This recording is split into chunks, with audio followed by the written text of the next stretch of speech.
What if I were to suggest that you play a key role in the awakening world? And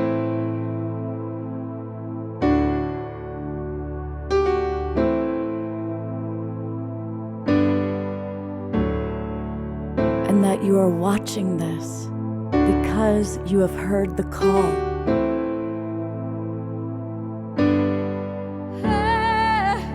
We can start right now by opening our hearts and minds.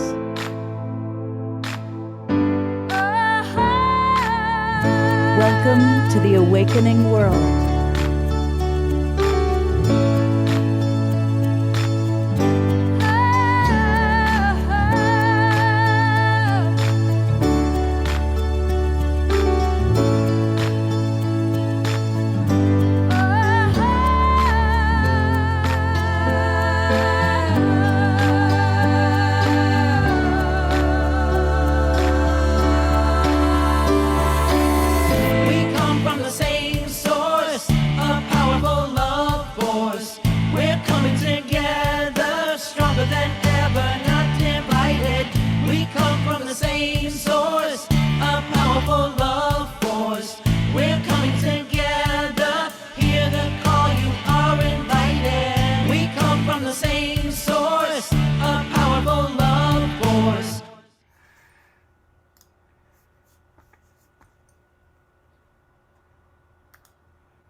Welcome everybody to the awakening world, and welcome to everybody who's watching us live, and welcome to all of you who are watching our recording.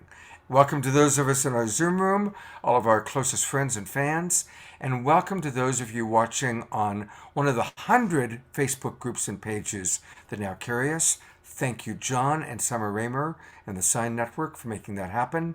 Or perhaps you're watching us on Unify, and we love our friends on Unify. Or perhaps you're watching us on Alan Steinfeld's YouTube channel. However, wherever you are, welcome. We do want to invite you to come on into the Zoom room because that's the easier way to interact with you.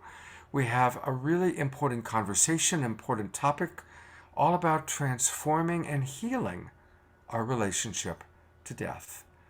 And there's a lot of death around us right now, starting with the pandemic. Obviously, I think many of us are impacted and very concerned about what's happening in Europe. And so now is the time for us to go deeper into understanding about death. And we've got a remarkable group of people who are joining us tonight. So if you want to come on into our Zoom room, it's really easy. Just go to globalpeacetribe.com and register. And actually, when you register, what will happen is you're going to get the links for the next 3 months. We do this show every Friday night, Saturday night, and Sunday morning. We take a theme like tonight's and this weekend's theme of working with death, transforming our relationship to it. And we explore it throughout the weekend on Friday night, Saturday night, and Sunday morning. Now, of course, this show, the Saturday night show, we always add music and carry on what we started with the Saturday Night Alive show. So want to encourage you to come and join us just by going to globalpeacetribe.com. All right. Well, I woke up this morning and my first thought was, I get to work with Kristin Hoffmann today. Really, that was my very first thought. It's a Kristin Hoffmann show. And I'm sure by now almost all of you know Beloved Kristin Hoffmann. She is my co-pilot and co-creator of the show, and of course we're going to hear her play. She is, for anybody who doesn't know, she is a conscious musician, producer, and sound healer. She's the vocalist for the internationally acclaimed show Bella Gaia, and of course she's a frequent co-host and now collaborator with me, creating shows with us about every month or two. And Kristin, thank you so much for being with us and making this show happen tonight. So awesome to be back with you tonight, Scott, and I'm deeply passionate about this topic. So I know we're going to have a night of deep discussion and music and just open our hearts in a whole new way around a subject that can be challenging. Absolutely. Well, we've brought in some remarkable people, and here's actually somebody that Kristin brought in, and I'm really looking forward to meeting Frederico, coming to us all the way from Brazil. He's a violinist, composer, conductor. You're going to actually watch a beautiful video of him conducting Adagio for strings. So get your tissues ready because that always makes me cry. But he also is a psychic, and he discovered those abilities and his ability to look at death at age 20. And he has since evolved as a spiritual channel, helping many people to cross over. So, welcome, Frederico. It's wonderful to have you with us. Thank you, Scott. Thank you, Kristin. Thank you, everybody. And speaking of helping people to cross over, for those of you who were in the early Zoom Room show, you saw our beloved friend Dannion Brinkley. He, of course, wrote the best-selling book, Saved by the Light. They made a movie out of it. And he has become a champion of the hospice movement. And Dannion has helped thousands of people to cross over. You'll hear my story about what I've watched him do. And Dannion's with us throughout the evening. And so grateful to have you with us, Dannion. Thank you so very much.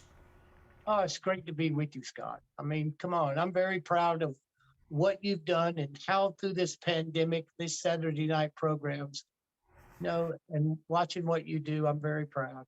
And I'm glad to be here, and I'm glad to be among the guests that you have lined up that's helped people to deal with death. Thank you, Dannion. And we'll be hearing a lot from Dannion in a little while. We are also blessed to have Gary Malkin, who's come back. And again, Gary is one of our favorite musical artists, and he's a beautiful, brilliant speaker. He's a multiple Emmy Award-winning composer, public speaker, performer, and a music wellness innovator. He produces strategies for health, wellness, and most of all, a more compassionate world. He co-produced the acclaimed classic Graceful Passages, which has touched nearly 1 million people. And we're going to hear all about that and see a section of it and hear him play music. Gary, thank you so much for being with us. So wonderful to be here. Thank you. Yeah. And coming to us all the way from India, actually Nepal, and I hope that I do his name properly, is Dr. Abhijit Dadam. And he is doing such important work in the world. We are so honored to have him with us.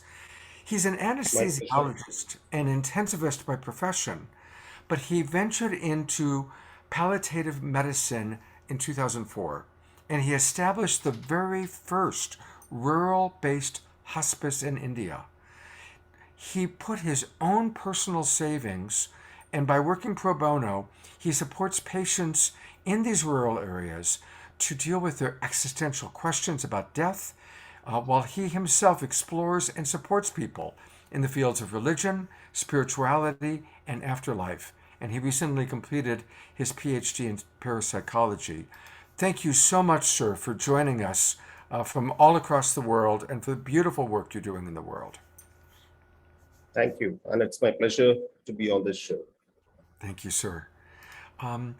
And my soul sister, Celestine Starr, is with us. And again, Celestine is a regular on The Awakening World and Saturday Night Live. And she's a true Renaissance woman for our evolutionary times. I think she's been on my shows for about 5 different topics because she's so wise on so many different things.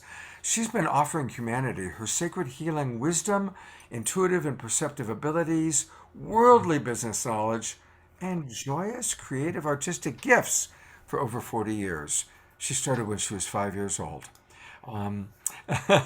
Celestine,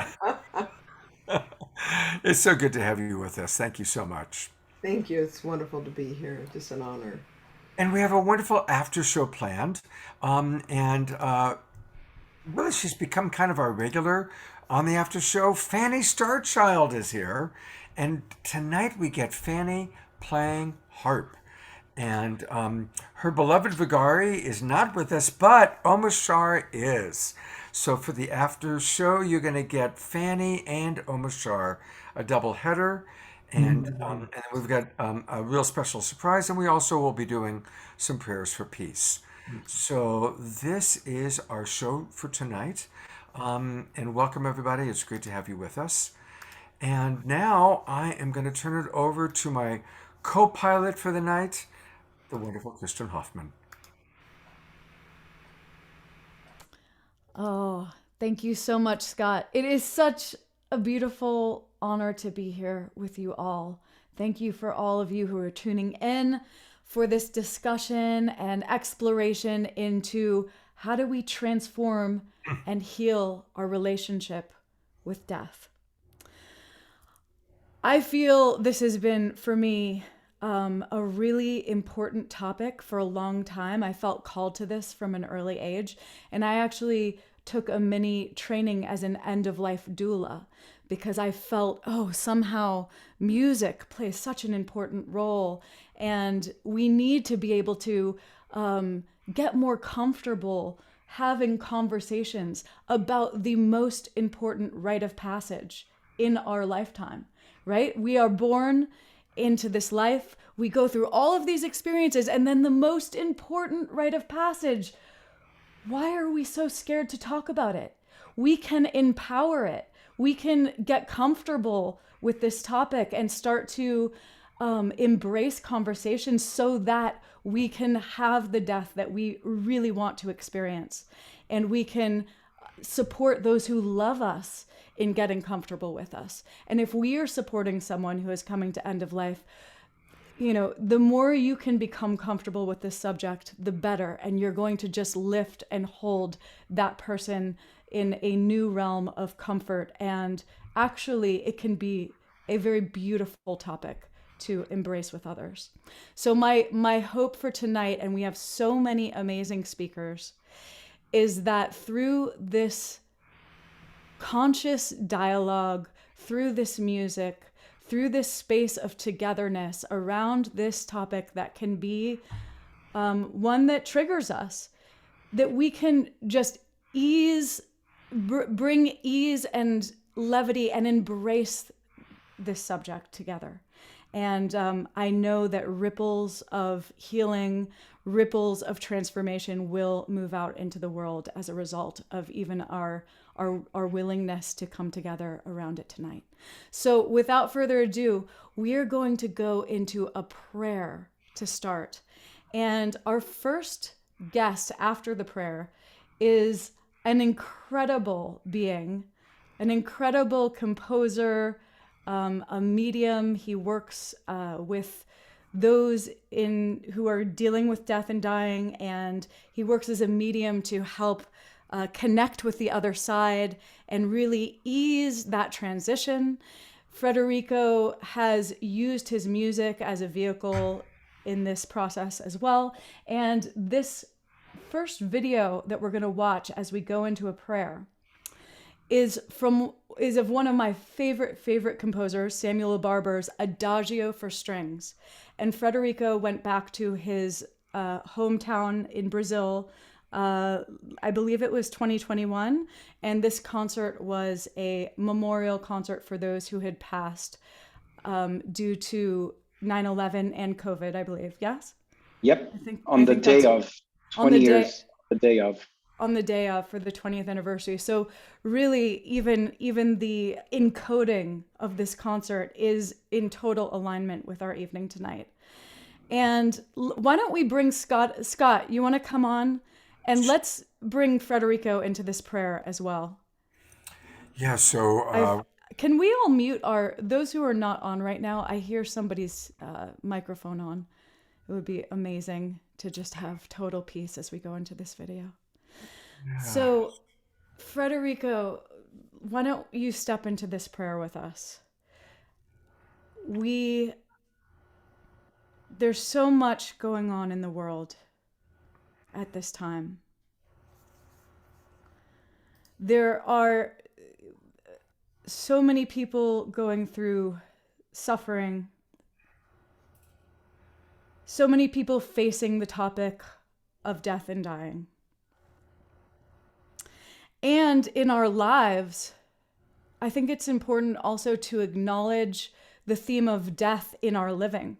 So many of us in the past 2 years have had to completely watch our careers, our connections to family, our connections to ourselves go through our own dying processes. And I think it's important to acknowledge that in our own lifetime, we can also experience death many times. So I just want to open this space for the deepest, deepest prayer, for the highest sense of grace and healing and ease coming into our hearts and all of the hearts of those who are suffering and who have had to go through the letting go process. And Scott, I know you have a lot to offer here as well as we step into this prayer. Let's just, as we listen to this extraordinary piece of music that probably all of us have heard and maybe have a relationship to, I just invite us all to pray for that which is most alive in your heart. It may be very personal. It may be the form of prayer where you're listening and allowing the music and spirit and God to come through you. And there's the form of prayer where we listen. There's the form of prayer for where we ask. And I trust that each and every one of us will pray in the way that feels right to you in this moment as we enjoy this extraordinary piece of music, which is conducted by our guest, Frederico. Thank you, Frederico.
So hard for me to stop it, but we had agreed to stop it at the 7-minute and 9-second mark. Like, so Wow.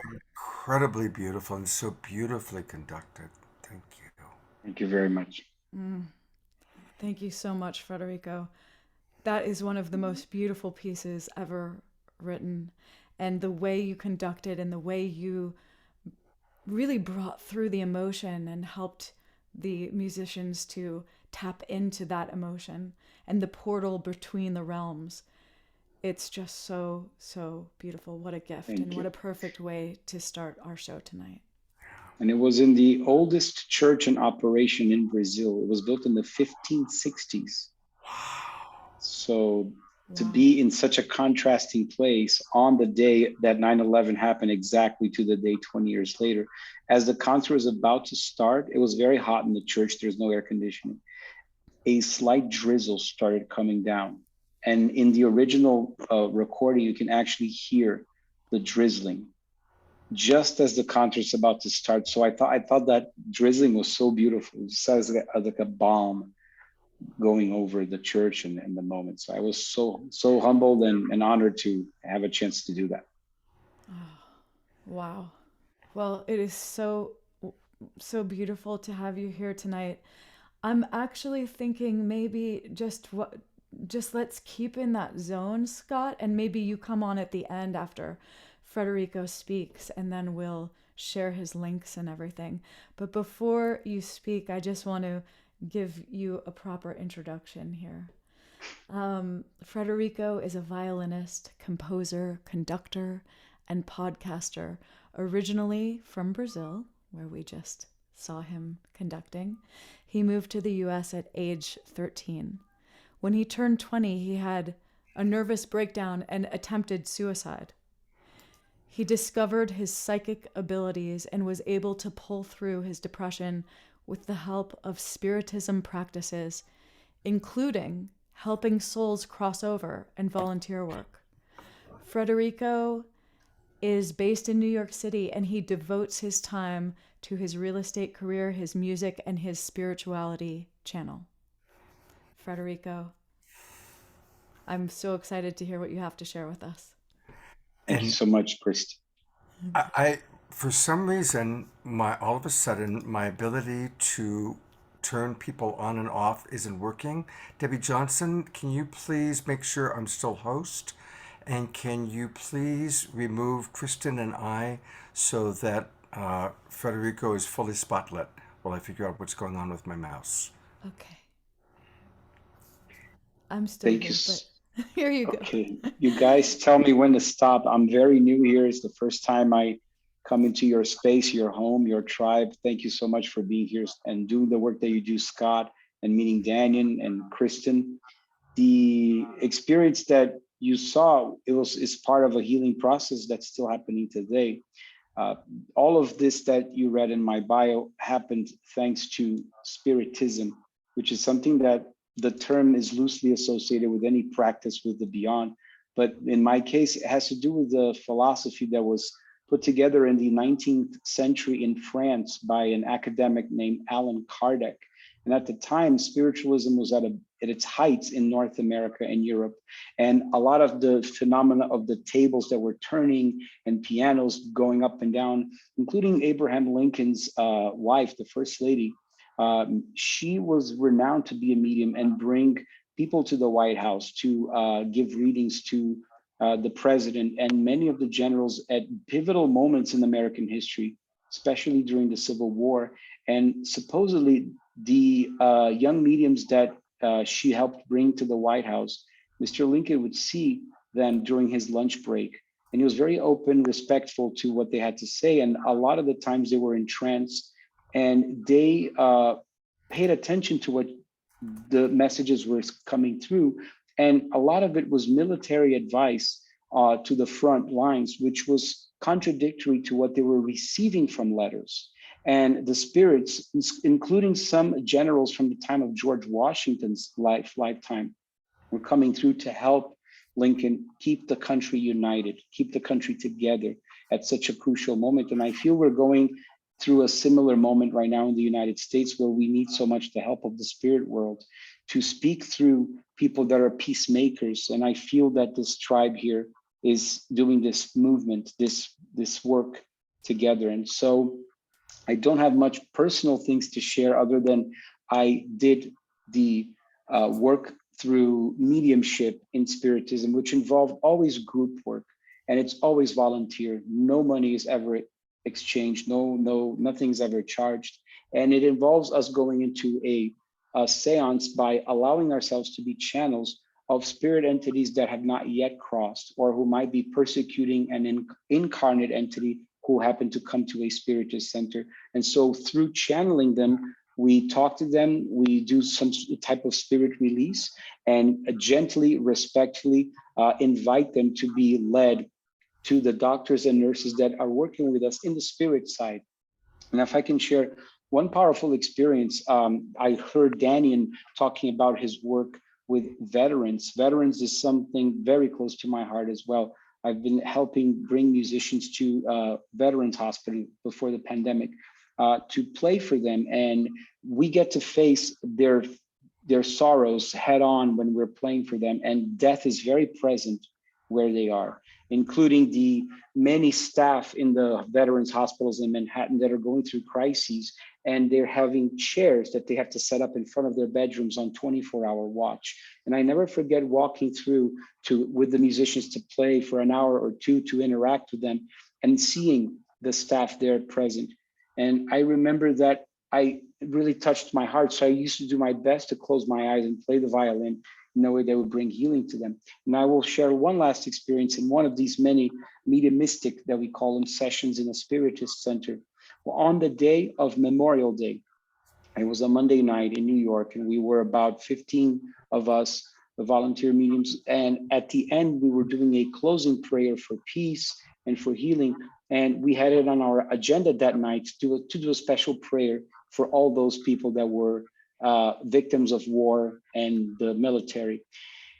And I'll never forget, because this was a vision that was also shared by the others that were in the room. As we were praying, we started seeing a lot of soldiers coming in, but all of them had the Nazi regalia.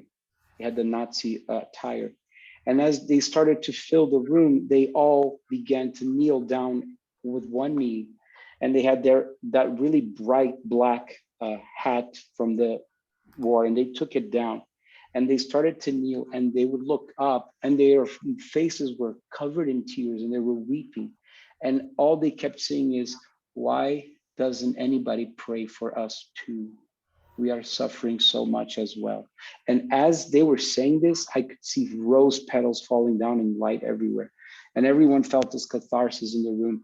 And it made me feel such a tremendous empathy for all people who are suffering in war.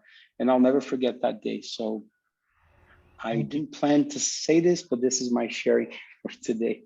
I hope everyone is receiving this energy with love and peace and gratitude, and keep up the great work, everybody. Thank you so much for being here. Yeah, before you go, I want to read one of our viewers in our Zoom room asked, I have a deep and paralyzing fear of death. Frozen in fear, dysfunctional, cannot sleep. It's not helpful to me to be told there is no death. I'm still afraid, and I'm open to healing.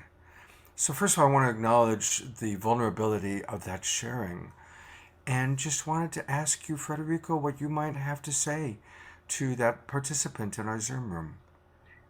I mean, I'm with you. I've attempted suicide at my height of my nervous breakdown. So it's kind of like wanting to die, right? And so the fear that I feel that you have is something akin to that, where it's bigger than you, more powerful than you. I can only turn to music in moments like this and allow the sublime language of music, especially instrumental music, to envelop you and allow yourself to visualize a beautiful afterlife. And in this process, hopefully helps you to shift from the actual transition of the death directly into the afterlife aspect of it. That's what I would say. Thank you for that. And I know it's a difficult question, and I just so appreciate the vulnerability of our friend here in the Zoom room asking that. Frederico, I think people are probably going to want to watch the end of your beautiful adagio. And so I just want to direct people to your YouTube channel. And what a beautiful name for your YouTube channel, Spirit Reflections. And that's where people can find the adagio. And just tell us a little bit more about all the different offerings that you have here. Sure, Scott. Spirit Reflection started really as a hobby during the pandemic. I was in New York City in a very small apartment, and we were all very afraid of dying. And I decided to start it then. And it's a bilingual channel of interviews. I bring people from all walks of life, philosophers, scientists, religious people, to talk about their personal spiritual journeys, the tools they found along the way, and how those tools have shaped the work that they do and the people that they are. The majority of the interviews are in Portuguese, but I make efforts to bring more and more people to speak in English as well. And the interviews that are in Portuguese that are very compelling, I've done subtitles in English and they're available there. And I'm really excited to say that I will be bringing Kristin Hoffmann next Wednesday at 7 p.m. Eastern time to talk about her music, her beauty, her light, and to share her personal journey. So I'm so thrilled and honored that that's going to happen. I invite everybody to be there. I'm so excited. Spirit Reflections. It's going to be a beautiful night. So now what time is it? Because let's make sure we've got, okay, Debbie just put it in. So for everybody, that's next Wednesday night, March 30th at 4 o'clock Pacific time, 7 o'clock Eastern. On YouTube. Beautiful, on YouTube. Oh, that's beautiful. Well, definitely we'll do a promotion for that. And you know what? While we're here, I want to say thank you to our mutual friend, my longest time friend, Kristin Thomas. She is my spirit sister in this life. Oh. And about a month or two ago, she said, Kristin, you and Frederico are meant to know each other. I just know this is a spirit connection that must happen. Yes. And she put us in contact. And from the minute we met, it was just an immediate soul family reunion. Yeah. And I just have so much respect for you, Frederico, and the presence that you hold, the loving presence that you hold, and your ability to be completely authentic, even around, your presence as you shared your answer and that you tried to commit suicide yourself, and just the transparency there and the honesty. I just have so much respect for you. Thank you. Thank you so much. Your honesty is so healing for us to be able to hear these, your real life experience, and also how you've evolved from that point. I appreciate it. Blessings to everybody. Thank you. Thank you, Kristin. Thank you, Scott. I've got to ask one last question, Frederico. Did you know Luis Gasparetto, being the beautiful spiritual person that you are? And Luis I had on my television shows back in the day. Wow. Yeah. So we'll have to talk about that. I won't. Yes, that's amazing. Luis Gasparetto is an amazing spirit channel who channels new works of art from deceased masters.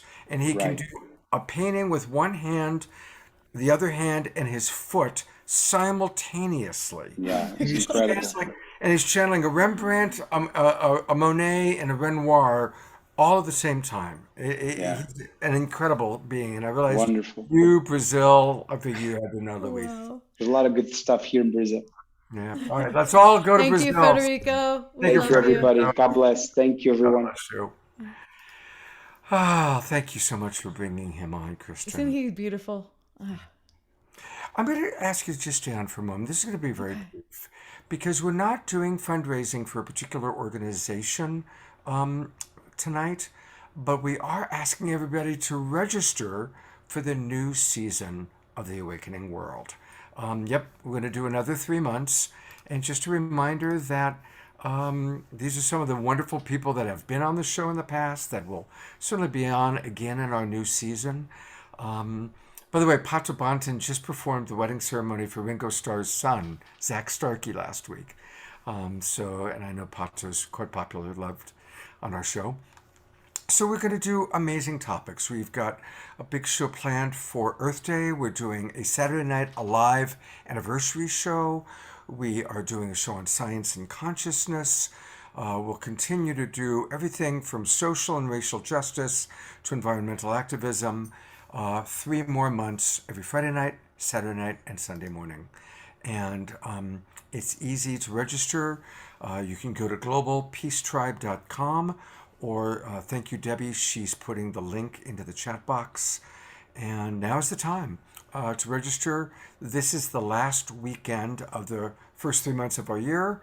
And so next weekend, it's all new links. And you get those links that last for all 3 months once you register. So please do join us. And you can come in at different levels.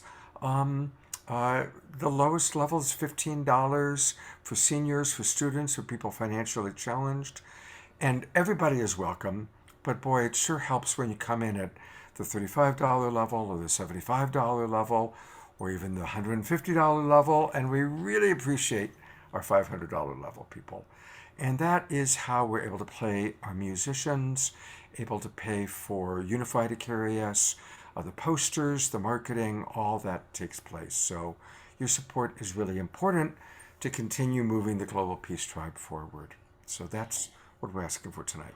And Scott, you do so much to support all of us. And I know so much of your personal time all week long, every week, goes to building and sharing these shows with so much love and care.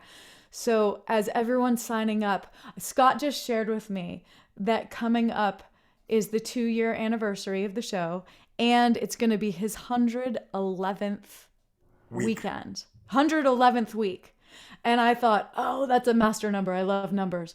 So my suggestion is that when everyone signs up for this new season, that we tap into and we just honor Scott and all of those 111 weeks and donate $1 for each week. And we all send $111 in. That's what I'm going to do.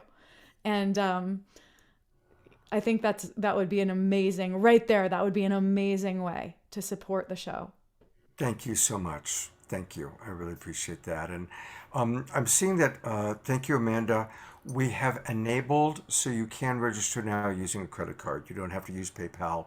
You can use a credit card. Just try it again. Thank you. Thank you so much. It really feels good. All right. Well, I get to introduce one of my absolute favorite people. This is my soul sister. We both parachuted into this world around the same time. She was born on December 24. I was born on December 25. And of course, I'm Celestine Starr. And Celestine is a Renaissance woman. And I'm actually going to share a little bit of a personal story. I mentioned all the various things she's involved in at the beginning of the show. But when my wife passed away, Celestine knew Suchi when Suchi was very much alive. And Celestine, along with Guinevere Bridge, were the two people that had remarkable experiences of my wife after she passed away. And consistently kind of connecting with her, seeing her, passing on messages from her. And it was very, very meaningful. And there's some really rather mystical, extraordinary experiences that happened. So thank you, Celestine, for serving as a bridge in my life. And I know that you've served as a bridge for many, many people. As I said, you are a multidimensional being. You've been awake to the other side since you were a child. You've been aware of angels and ETs, and you've been able to stay awake and to see those things that some of us only see for a moment and some of us only fantasize about seeing. That's part of your regular reality. So thank you for being with us, and look forward to hearing what you have to share about how we can transform and heal our relationship to death. Thank you, Scott. That was so beautiful, the introduction. And, our connection with Suchi and her passing, to recognize she was communicating with us before she passed, in her spirit self, and then afterwards, that has brought us deeper, as it does for those who gather around those departing. And so there's really no words for that, and I'm so grateful, and I just love you so much. We just carry that specialness in our hearts, you know. I love you too. And there's an audio issue happening with you. Audio issue. It's like a wind sound. I've checked and everybody else is muted. Let's see here. I'm going to undo this microphone and see if it's. Does that help? Yeah, that does. Just let me see if you're loud enough I without it. think the fan in my computer goes bananas and my Yeti picks it up for some reason. Much, much better. Thank you so much. Better? Okay, Yeah. good. Okay, so you asked me to share some of my wisdom on death and dying consciously. So to prepare people, how do we prepare to meet our maker? Or if you feel that you're atheist, to go to the other side and end your life as if you did not exist again. So my intention is to begin with the understanding that death is a part of the great mystery. And I want us to just take that in. So it places us in the whole of creation, and that we are not separate in any way. How do you connect into the great mystery? And I begin with the breath. So those of you who are interested in stepping deeper into the practice of becoming familiar with death and transitioning into the spirit world, going into an interdimensional existence, you begin with the breath. That is my suggestion. So we look at the first breath that we took. The first breath, taking that. And if we feel that moment, there was a lot going on, more than just opening your mouth and opening up and drawing in the breath. For the woman, and I've had children, there's something more. There's an intelligence that is involved in that whole experience. And so I want to remind you that in the first breath and every breath that you have until your last breath, there is an intelligence that is sustaining you. And so practices such as Hatha yoga, you can do the different yogas that are presented in the world, Raja yoga, there's Egyptian yoga that has to do with breath, but connecting into the breath and recognizing and tuning into that which is sustaining you. So we look at that and we say, this is a supreme intelligence. It's the intelligence of life and death. What would have that ability to bring you in, to connect you into this world and sustain you until it was time for you to go? For me, I place it among the supreme forces of creation. And I had that experience at a near death. I did die. I was gone for some time, came back in a coma, but I did go through the light and was met by two intelligent blue beings who guided me to have the reading of my life. And every breath you take, every time you blink your eyes, all your double words, yes, that was great. No, and then you're inwardly saying, I would never taste that in my life. All this, every single thought gets fed back to you.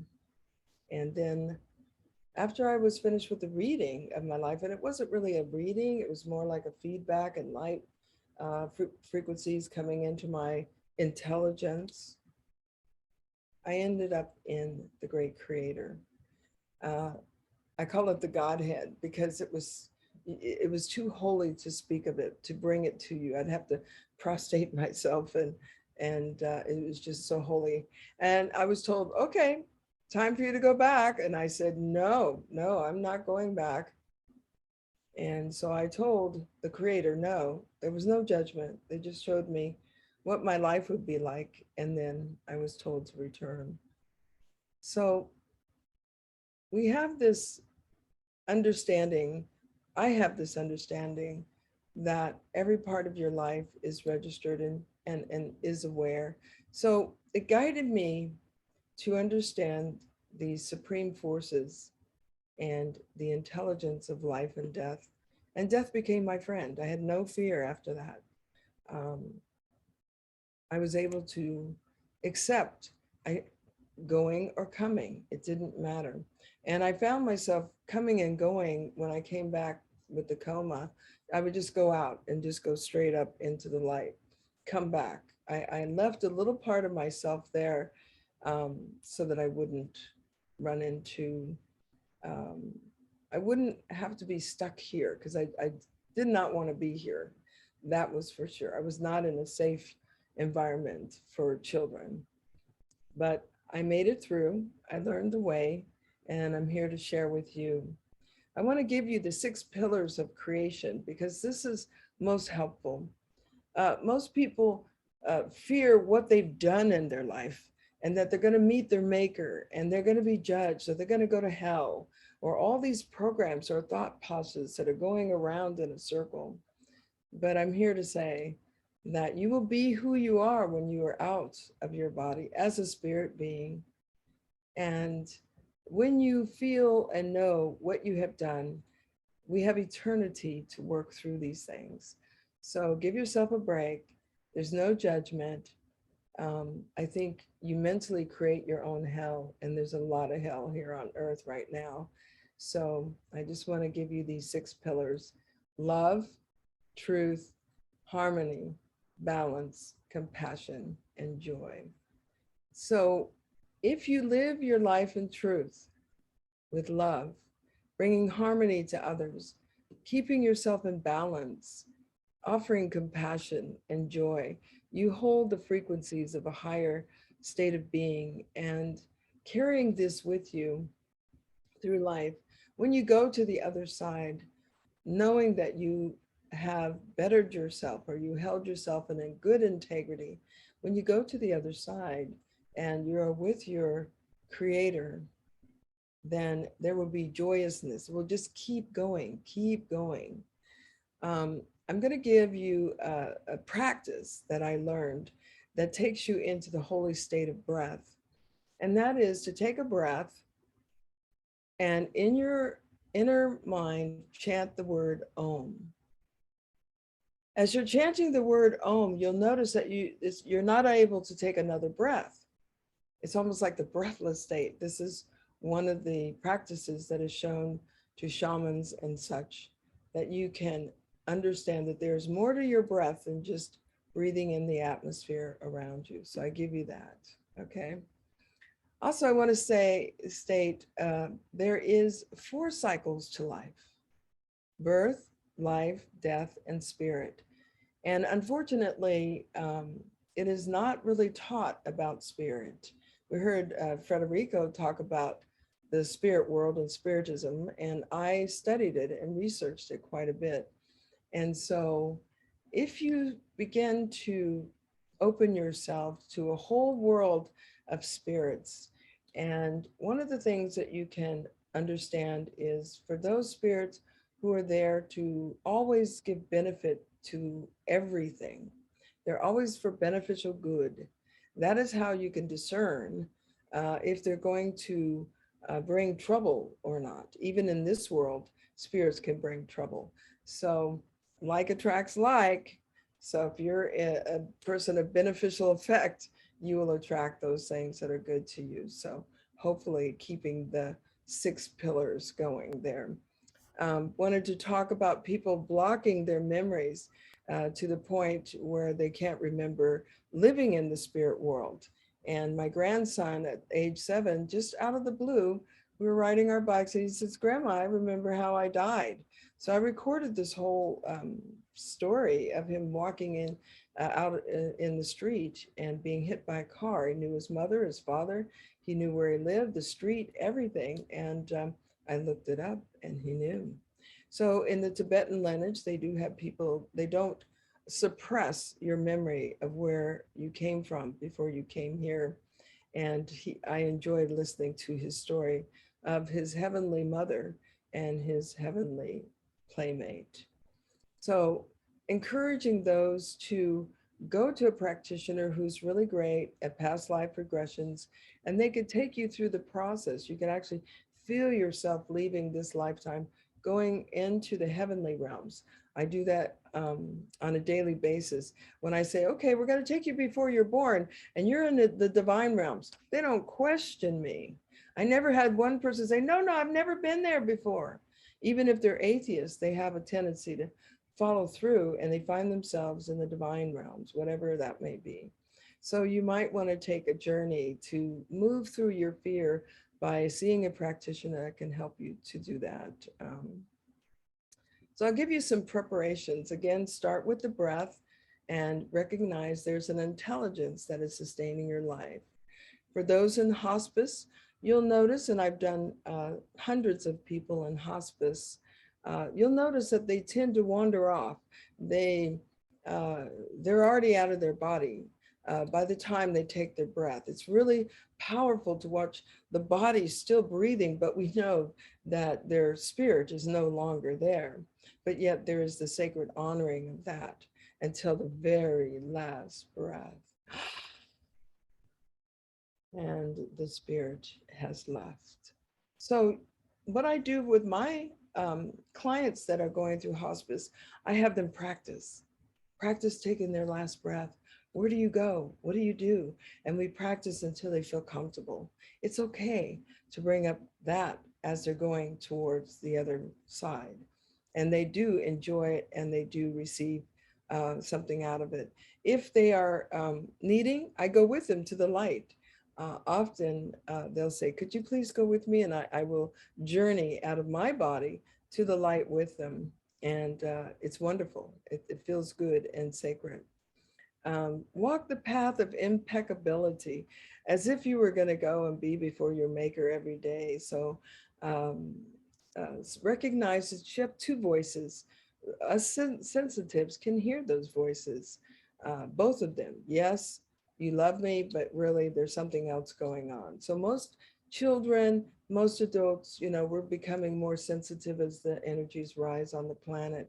So again, strive to live the 6 pillars of creation, be a good person, raise the frequency. We have enough of the other going on. And remember that all life witnesses your life. So we honor your passing, honor the passing of those into the spirit world, And I always tell people who are on opiates, they have a tendency to wander off into Bardo planes, and to make sure and tell them, call them back to the body before they die, because it's important. They sometimes wander off and do not realize that they have gone. Yeah, am I coming to the close there, Scott? Yeah, and so many wonderful tools, so many wonderful things that you're offering. Thank you. Yes, can I say my last word? Absolutely. Thank you. So I'm going to quote Socrates. So I want to say, death is your friend. Create a symbol for those that you love, so that when they pass, that you could communicate, because spirit communicates in symbolism. And the word death may be the greatest of all human blessings. And that's a quote from Socrates. Thank you, Scott. Beautiful. And want to just let everybody know that you can get a lot more wisdom, golden life wisdom, from Dr. Celestine Starr. And it's from her website, which is goldenlifewisdom.com. goldenlifewisdom.com. And Celestine is such a sweetheart. She is providing a really lovely gift. All you got to do is put your email address in here, or click for your free ebook, and tell us about the ebook. Yes, the ebook is all about, it's called Golden Life Wisdom, the Meditation for Manifesting. And I just love people to learn how to manifest their life, to know the way to manifest through the spirit world, rather than, trying to go get a job with an application and such, or go get a house, or all the things that you need in your life. It's really communicating with the intelligence of creation, and watching your envisionings and your heart's desires Manifest. There's the download. Push the button, download. There you go. And there's Beautiful. the book. That's the book. Gorgeous. There you Gorgeous. go. And see There's how the book. fast it is we can get that? I love the And world we live in now, right? yeah, and I work with people to watch their manifestations grow. So once you've done it 5 times, you're going to say, I could do this, you know. Fantastic. Celestine, thank you so much for your wisdom and for just being such a powerful soul sister in our world. And you know that I love you. I love you. And I love to you, Kristin, too, because I'm just so enjoying your presence. Thank you. Yeah. Well, and speaking of Kristin, I'm going to turn it over to her to introduce our next guest. Okay. Well, Celestine, I just want to say that was so beautiful. So many tools that we can apply to our lives and to our process in relationship to living and dying. And when you were sharing about your grandson, that is one of the most special. I was thinking, if my grandparent had recorded me talking about a previous lifetime and then I was able to listen to that later on in my life, what an incredible gift.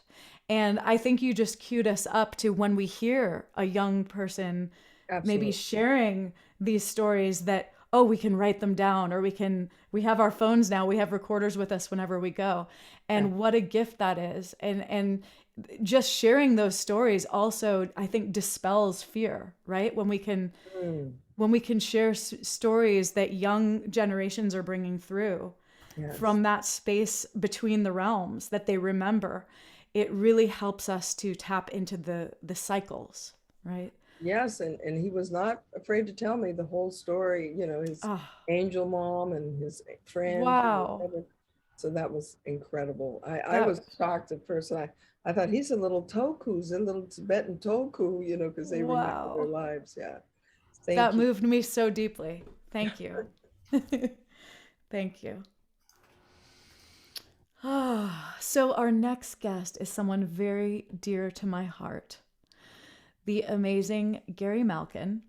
He is an incredible musician who is able to immediately tap into the other realms and bring through sonic frequencies and melodic progressions that, almost instantaneously. Literally, Gary has this ability from first note.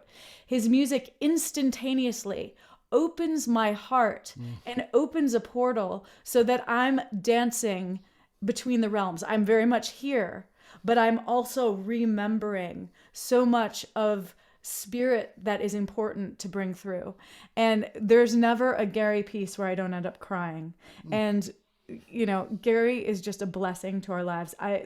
It was an obvious choice to have Gary be with us tonight because he's done so much in relationship with this topic in his journey with music.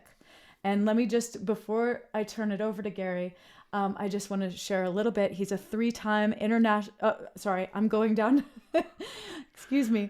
Gary is a multiple Emmy Award winning composer, public speaker, performer, and music wellness innovator who produces strategies for health, wellness, and a more compassionate world. He co-produced the acclaimed classic Graceful Passages, which has touched nearly 1 million people, offering support for those traversing the dying process. And I know Gary's going to share with us a little bit about a video that we are about to see from Graceful Passages. And then Gary's going to come back in a bit and play a live song for us as well. Gary, blessed to be with you.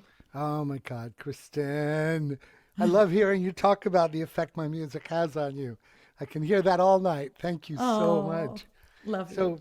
So, you know, what I want to share is, first of all, just for the record, I had the great honor and privilege to co-create Graceful Passages with Michael and Doris Stillwater from the years 1998 to 2001. And the role that Doris played was such a pivotal role. It's Michael's wife.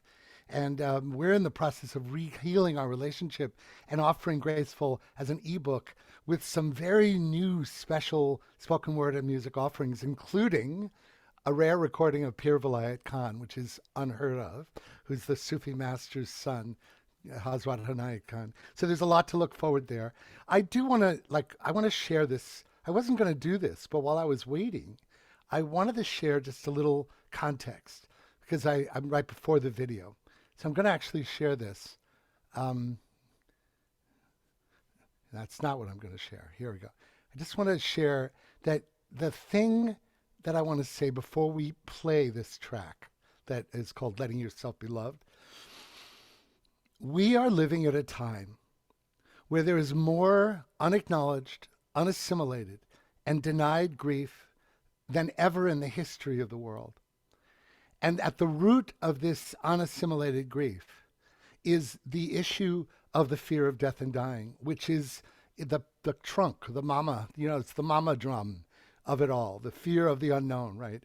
But so we all live in this culture where we avoid everything associated with it, right? There's no recovery time with all of this stuff going on. And I think so just sharing a few of these things. So what happens is we accumulate this unassimilated grief, and it becomes one of the most powerful obstructions of our lives in expressing our shininess, our creativity, our beauty, our purpose, our mission. It gets in the way. And here's just a quote. I want to share this before you listen to the video because I want you to get that the culture we are living in, we're like the frog that's allowing itself to boil to death. And what that means is we become more and more, I want you to listen to that, we become more and more inured to the effect that unassimilated grief has on us. It's like, what if the grief is an invitation? And what if the avoidance to the grief and the death and the loss is actually the cause of most of our suffering? And I'm phrasing this before you listen to the video because what you're about to see and experience, this video,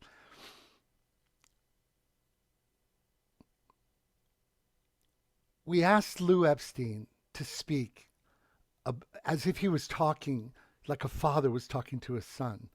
And hundreds of thousands of people have used this track to actually become present to what was happening to their loved ones. What Ram Dass said about Graceful Passages is, if you're conscious enough to meet your death with a sense of equanimity and presence, great. Listen to the music and spoken word. But it's actually for all of us, like Kristin, you were saying earlier, to become at peace and with equanimity around this subject so our loved ones who are dying don't feel us freaking out and avoid the experience, which could be one of the most, as Celestine was saying, one of the most beautiful experiences of our lives, right?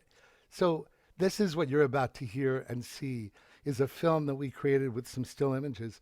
But I want to frame this properly. If you know yourself to be a sensate, where when you look at visuals, it actually takes you out of yourself, what I want to invite you to do is close your eyes and allow the music to have its pure impact on you. Now, it's fine if you open your eyes because we set up an image that is so beautiful with cross-faded images that if the visuals are supportive to you having a more enhanced multisensory experience, by all means, look at the video. But I'm framing it this way because this tool can be utilized to create and alleviate fear of death, dying, loss, and grief in a way that will enable you to become more alive and precious, with a gratitude for the preciousness of life, and enable you to be more of healing presence and blessing for anyone in your life that you love that might be going through a difficult time, and not just the death and dying process, but loss of any kind. So I'm going to let that be the introduction to the film. I hope that wasn't too long. And allow yourself to experience this as if you were given a terminal diagnosis, and just allow yourself to come to deeper equanimity and presence. That's the invitation. I'll see you on the other side.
has ever prepared us for this experience.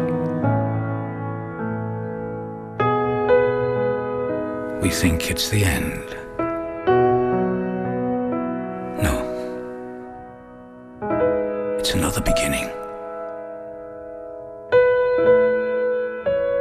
Another beginning.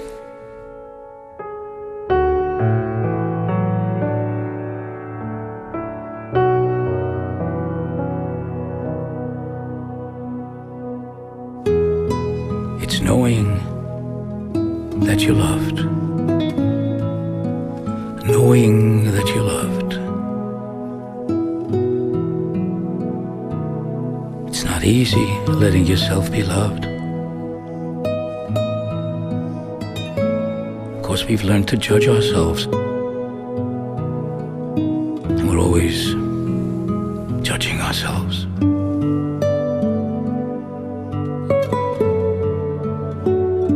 But I learned to listen, that I was loved. I was loved. And then I would forget that I was loved. Those were the most painful times for me. Forgetting that I was loved.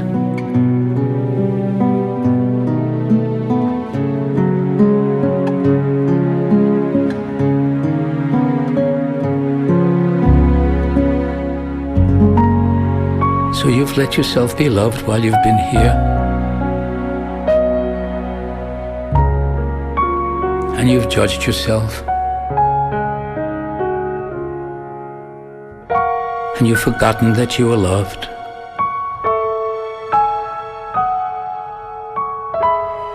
And you became alone. But you will always be here. You are blessed. You are forgiven.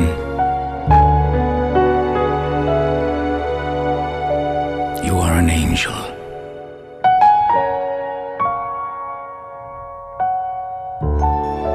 You have to listen that you're loved. And you have to forgive all the time.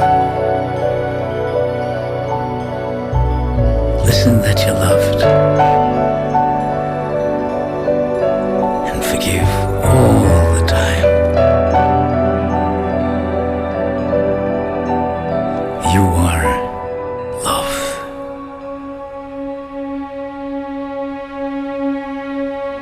Farewell, my son. Farewell, my daughter. Farewell, my father. Farewell, my mother. Farewell, my sister. Farewell, my brother. Thank you for letting me love you. Thank you for letting yourself be loved. God bless you.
One of the most beautiful things that we can do when a piece of music ends is treat it like a little death.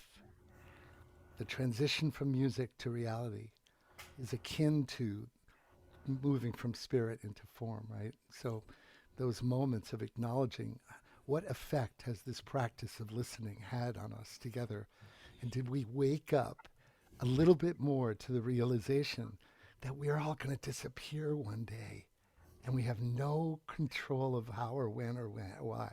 It's going to happen. So thank you for the opportunity to share what, to me, has been the greatest gift of my life, was to realize that through the lens of accepting death, loss, grief, and illness, I become more. It's why all the hospice people are the coolest people in the world, because they know to have a good time, and they know that life is short, and how fragile and beautiful it is. Excuse me, how beautiful it is. So I just deeply, deeply honor you guys for creating this evening together, and thank you for giving us the opportunity to talk about, I love what you said, Kristin and Celestine, let's make friends with the reality of our mortality.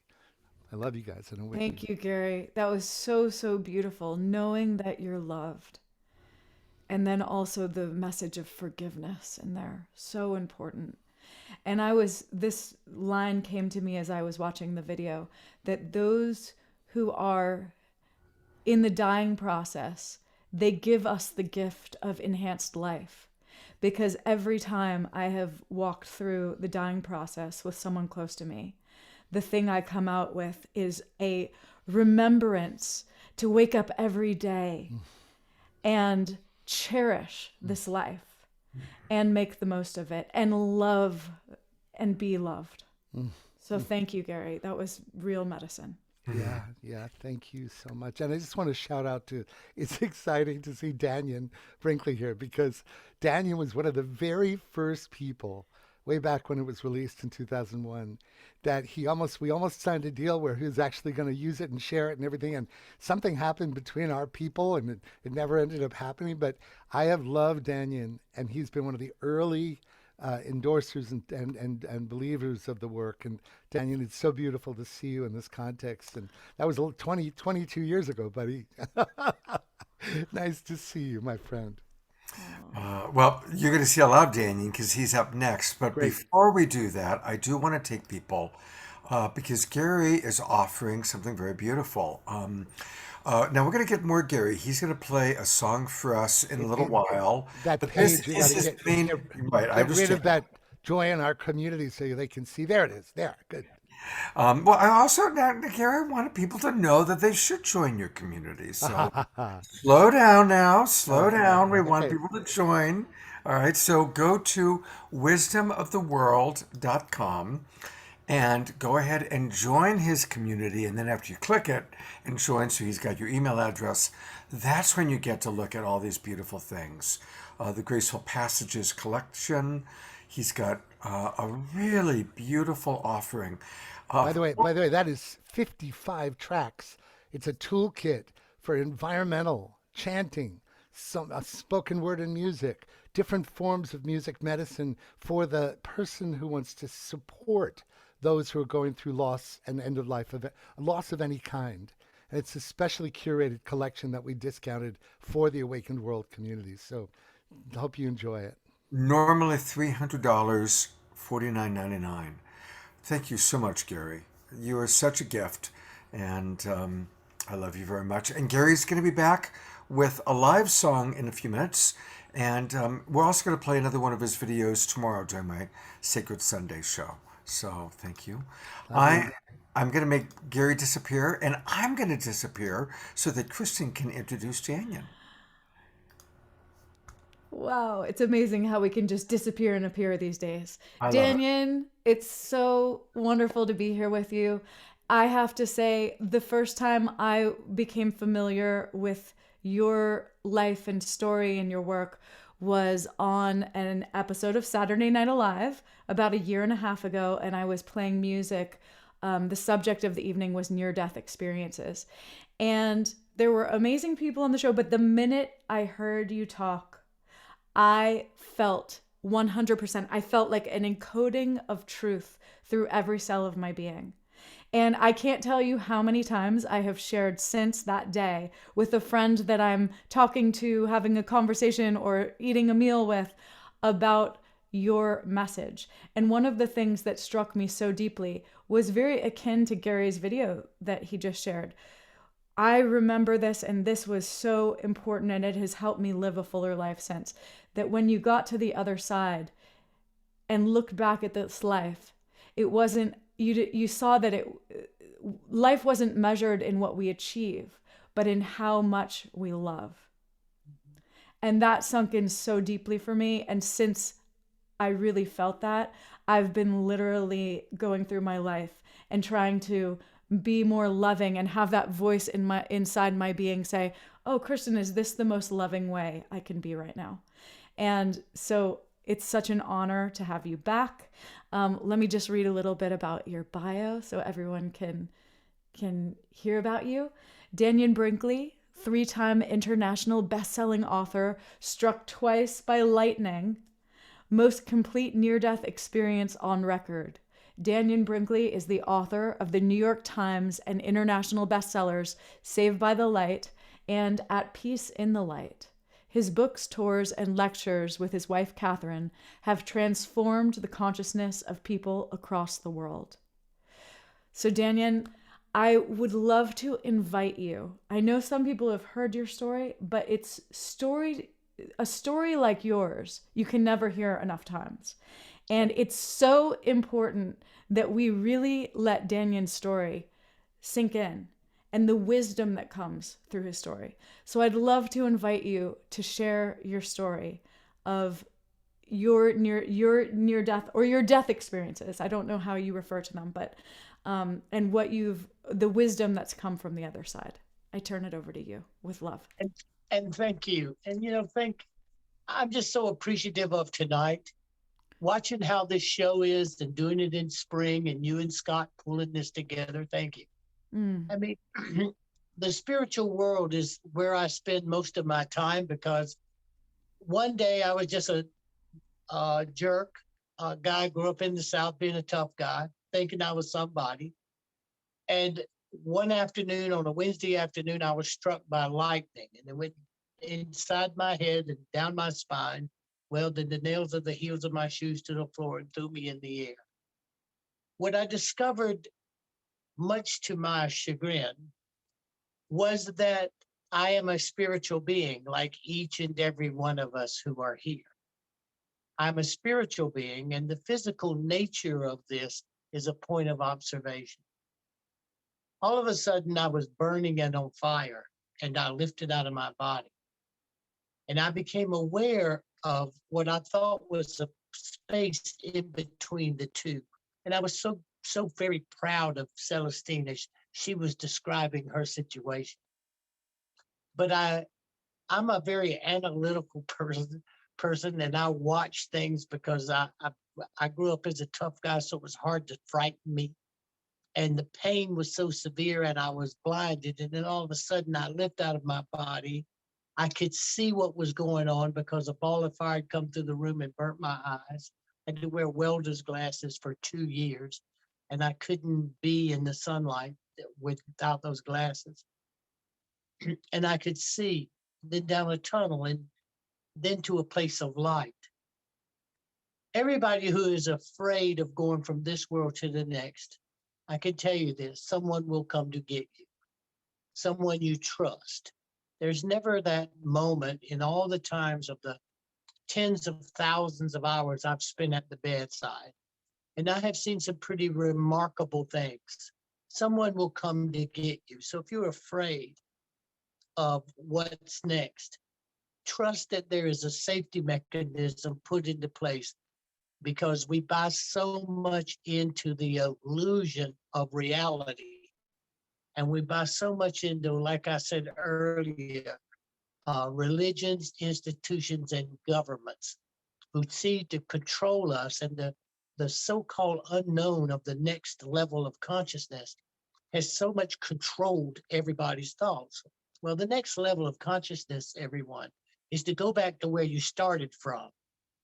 This is just a place that you come because you were chosen to come here, and you chose to come here. You were chosen, which is the glorious part, because you had to have achieved what I always say: everybody is a great, powerful, and mighty spiritual being. Great, powerful, and mighty are earned rights to be here. Spiritual being is who you are no matter what, with dignity, direction, and purpose. So the only thing that could ever really go wrong is that you lose or allow something to affect your dignity, which skews your direction and your purpose. One of the greatest things about what Gary does is this thing called grief, and how grieving is a control mechanism. You have loss and separation, but grief is a control mechanism put upon us so that you lose the nature of gratitude. I wake every day and I am thankful and I'm very proud of things I see people do. And I am thankful and I live in a state of gratitude because I have been able to see this level of consciousness and other levels of consciousness. I've paid dearly for them, but other levels of consciousness that understands the power of us as spiritual beings. And I try to create language, Christine, so that people can look at it from an everyday point of view. No one will ever die. You have to stop it. No one ever dies. You only live. Well, what that means is forever just got a whole lot longer. And you're going to be you forever. When you frame it that way, all of a sudden it becomes an exploration. You are exploring what's next. Like someone asked earlier, was she going to be able to go home to her home planet? Well, it might have been a planet that you lived on or existed in some part of your growth and experiment. I don't deny that. But we have multiple existences as we have with this one. Why do you sleep half of your life away? Because you're occupying other existences. And I can tell you it's 6 other existences along with this one. What is so important about this life, everybody, is there are a whole pattern of worlds unfolding that's depending on us, we great, powerful, and mighty spiritual beings, to hold a light. Like what Gary was talking about, we are going through the birth of a new creation. We are watching the world that we have grown up in disappear and crumble before our very eyes. The statistics tell us this. We're at the birth of a new era. Well, the fact that you're here is that you're a light bearer. You come to hold a certain value and a certain principle that is not movable. And the divine, plus these 6 other unfolding worlds of consciousness, depends on you. What makes you so special as a great, powerful, and mighty is most beings are amazed at us who come to this allotted time to practice co-creation and being godlike, to be compassionate, caring, loving, and to define ourselves as spiritual beings. So how would you do that? Well, when Catherine and I wrote Secrets of the Light, it comes this way. So start today as this new spring. What is the power and value of your love? Think about it, everybody. What is the value of your love and what's its power? That's where you begin. And second, what is the value and power of your beliefs? What do you believe? How strong do you believe it? And what action does it require you to take? Then what is the power of your choices? And what is that value? Are you making choices that increases the value of yourself and the world you live in? And most importantly, what is the power of your prayer? I was so proud that you, with someone in Brazil, could come and open up a worldwide Saturday night with a prayer and some beautiful music. So I'd like to commend you on that. So everybody, what is the power of your love and what value does it serve? Define this. Define it so that you have a measure to look at yourself and a measure to look at the world by, instead of letting the world decide the value of your love based on how people reciprocate it, not whether you gave it or not. Second, what is the power of your belief? I believe that you are a great, powerful, and mighty spiritual being with dignity, direction, and purpose. I believe you are here just like me to be the difference that the divine makes in the actions that are moving this world through a very changing period as a new age is being birthed. What is the power and value of my choices? My choices is to be open-hearted, focused and dedicated, staying grounded. Because if we don't ground ourselves in things like Saturday night, and we don't come spend our times in love and face all the issues, as what Scott has done and what Deborah did and what now you and Scott are doing, allowing people to have an open-hearted place to feel the security, safety, and comfort to open up and feel gratitude and love, and to listen to all of us come together to send that love and that hope to each of us. And then most importantly, what is the power of your prayers? This becomes one of the single most important things, everybody, because the power of your prayer, the lesson that you have to learn is prayer is defined as willful, conscious intent. Willful, conscious intent. And once you look those words up in Saved by the Light and in Secrets of the Light, I always define the words. But once you understand the definition of those words, then you send prayer. You don't just pray for something. You structure your prayer as willful, conscious intent, and then you send it. Because then the divine spiritual being that you are has structured it in such a way that you willfully are aware. You are conscious that you are capable of sending healing power. And your intent is for the greatest good of the world and the people around you. When you take your love, your belief, and your choices, and you turn those into prayers and you send them, you dwell in your divineness. And you open up layers of consciousness and you peel away so many things like grief and suffering and abuse. And you don't put yourself into those situations. I've been able to look and structure my life, the value of my love, which is hospice, because where two or more gather in my name, so shall I be among you. So I've had a chance of not only after having a death experience, 3 near-death experiences, and then another death experience from going into cardiac arrest, I've had the pleasure of watching what happens in segments of my life as my life passed before me. Like Celestine was saying, you see your life as a review. You watch everything that's ever happened. You will see a 360-degree panoramic life review. You'll watch it as a second-person point of view. So you see yourself as your own best friend, and then you literally become every person that you ever encounter. And you'll feel the direct results of your interaction between you and that person. No one gets away with anything. And everything is fair and just. And then the most important thing is that you literally ask yourself this question. If the divine or if God could not come today and God sent you, in the life you just reviewed, what difference did you and God make? I became a hospice volunteer because I am not afraid of death. It's the biggest, most ridiculous thing that anybody thinks about. It never happens. And most of us get all worked up about dying because we see how medicine can keep billing us.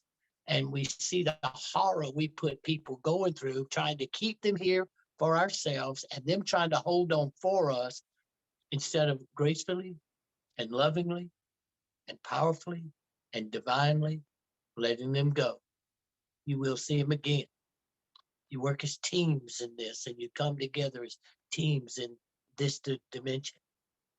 So I'm so proud of Gary's music and Celestine and the the violin opening, I was floating, knowing that I could pray and send prayer and love to everybody based on how you opened that. And I think it was really smart and way to go. So my my hope for everybody is this: that they listen every Saturday night and that they please join and they please send the $111 and they buy Gary's $49 because I watched Gary's stuff be so important in the course of as the VA, as I've evolved in setting up programs in the VA. Gary is a wondrous and great, powerful spiritual being that's put his work and his love in a very meaningful way. So thank you both. Don't go away yet, Dannion. A couple of things. First off, our good friend Kenny Kaufman wants to remind everybody that you will be live at the New Living Expo, which is coming up the second weekend of May.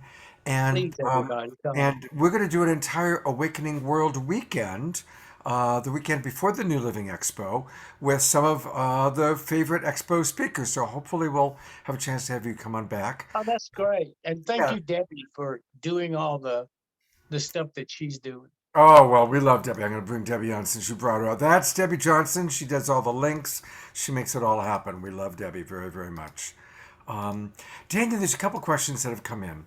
Somebody on Facebook, actually, asked, does everyone have a panoramic life review?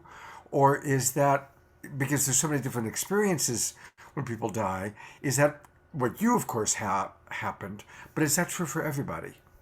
Is the question. Yes. Everything is structured beautifully. You will see your life pass before you. You will not miss the thing. The thing that I took on is, it wasn't sin, because my first near panoramic life review in the lightning strike, I was basically a prick. I mean, I was an arrogant, pompous fighter. I mean, I'm a former Marine, played sports, all that nonsense that macho brings into life, okay? So I didn't really have a lot of things to be very, very proud of. And at a certain point, you get tired of hitting yourself in the face. Mm-hmm. If you're going to be every person that you ever encounter, and you're going to feel the direct results of your interaction, there's a point where you have enough of that. Everybody has to encapsulate this life. If you are the difference that the divine makes, you think of yourself as this: I am the difference that the divine makes. So I am responsible as a caregiver. I'm responsible to help and co-develop relationships that people find peaceful with each other. I watch in end of life situations, what families go through. And I've done this thousands of times, Scott. You've seen the nature that I can interact, because I can move between those worlds. I don't have a problem. I'm as safe in the intermediate place as I am all the way on the other side, and I could travel there as whenever it's needed to be done. What you're saying is actually a perfect segue, because we got a request that somebody said, Scott, you got to tell the story about Dannion and the guy who was dying in the hospital. So I was going to tell it because I've told it before, but we're getting requests to tell it. So that's a perfect segue. Briefly, one of the television segments I did with Dannion about his hospice work, we went to the Long Beach VA hospital, and we were in a ward, and there was a young man there who was dying of AIDS. And prior to him meeting Dannion, I had interviewed a few key people asking who wants to meet Dannion and get some support for preparing to die. And this young guy was terrified. He was atheist. His parents had drilled in him, there is no life after death. They were very, very adamant, and he's scared. He's dying, and he thinks it's just going to be like all over and black, and he's young. So anyway, Dannion comes in, and we've got the cameras rolling at this point, and Dannion talks to the young man for a moment, and then Dannion asks, can I show you what happens when you die? And The young man kind of is okay, and Dannion just gives him a gentle hug. And it starts like this, and then I watch this guy kind of melt into Dannion's arms. And a really long time goes by. So long, this is back in the days when we only had like 20-minute cassettes in our video cameras. And like the cameraman's looking at me because we're filming, we don't want to miss it. The cameraman's going, we're almost out of film, we're almost out of film. And so it's like he jumped out, we put the film back in. Dannion's still holding this guy, it's going on and on. Finally, Dannion pulls back and we see tears streaming down this young man's face, going, oh my God, it's beautiful. There is a heaven. There is a heaven. I'm going to heaven. And that was on Paranormal Borderline. We showed that. And so Dannion does have this gift of being in both worlds and helping people to see even those who had, however this young guy was, I don't know, Dannion, he was probably 30 maybe. Yeah. 30 years of previous belief gone in the 15 minutes that he had the experience with Dannion. And he's been so rejected. You know what AIDS does? You know, AIDS in the 80s or early 90s, it was horrible. You know, and I focused on AIDS patients, especially veteran, because I was a veteran. And that's how I grew, because I can help. I don't have a problem. It's a technique that has to do with breathing. Okay, just like what Celestine said, what I had said earlier. You can breathe if you understand the power of your love, you understand the power of your belief, and you're making the right choices. And it is a willful, conscious intent. You, as a great, powerful, and mighty spiritual being, can take that soul and hold it. And as it holds it, allow it to flow through you into a world that I already know, that I see it, I know it. I have many friends, so-called, over there. Okay. I'm not distant from that place. I'm not away from it. I'll tell you something, Scott. People are going to be really amazed. This is what's going to amaze them the most. You never leave heaven. There is no way to separate from the divine. It is not possible. It is not possible what people think is happening, that they somehow are separate and they got to be good and they got to listen to all that stuff so that they can go back to be with their Savior. Okay? Nobody ever leaves heaven. You don't ever leave it. You project into this. A divine spiritual being, the trap that gets a divine spiritual being to take the opportunity to come here is to hug. You get to hug somebody and you get to hold somebody. That's And not a peaches. place Don't normally forget found. eating. Don't forget how good it is to eat a peach, right? True, but you know what? Things are about relationships. So eating a peach is the relationship with the peach, Yeah. the relationship with your puppy, the Yeah. relationship. This life is about developing relationships, because you can't practice being a God if you're not developing relationships. Okay. And if you hold on to those things, like I have survived unbearable pain and no chance to survive 4 times, never given a chance to survive, never. I have taken those things that I write about and I have proven by being me that you are a great, powerful, mighty spiritual being with dignity, direction, and purpose. And you need to act like that, because you know inwardly what you were sent here to do. Everybody does. This is the trap, and I'll stop with this. This is the trap. There is something that you have to accept as a reality when you come here to practice being a God. That is a lie. There is absolutely no way in the divine realm that you can be helpless or you can be alone. It is impossible. But when you come into this form, you have to take the greatest risk of always being, possibly of being helpless when you're born and when you die, and alone. Helpless and alone, and practicing being a God. That's why you are great. because you are willing to step into that lie and hold that presence in your heart and in your mind for as long as it takes for the divine to shift and birth a new world. So when a person is hopeless and helpless, which is what this last pandemic story, evil knows the same thing I know. So if you take a person helpless and make them lonely, and then you cannot see your own parents or children pass from this world, you have set up a psychology that creates the thing that Gary was talking about, that structured grief. And grief begins to control you, and then you become helpless and alone and separated from the people that you love. That is used against you. But divinely, everybody, as a divine being, you can never be helpless and you can never be alone.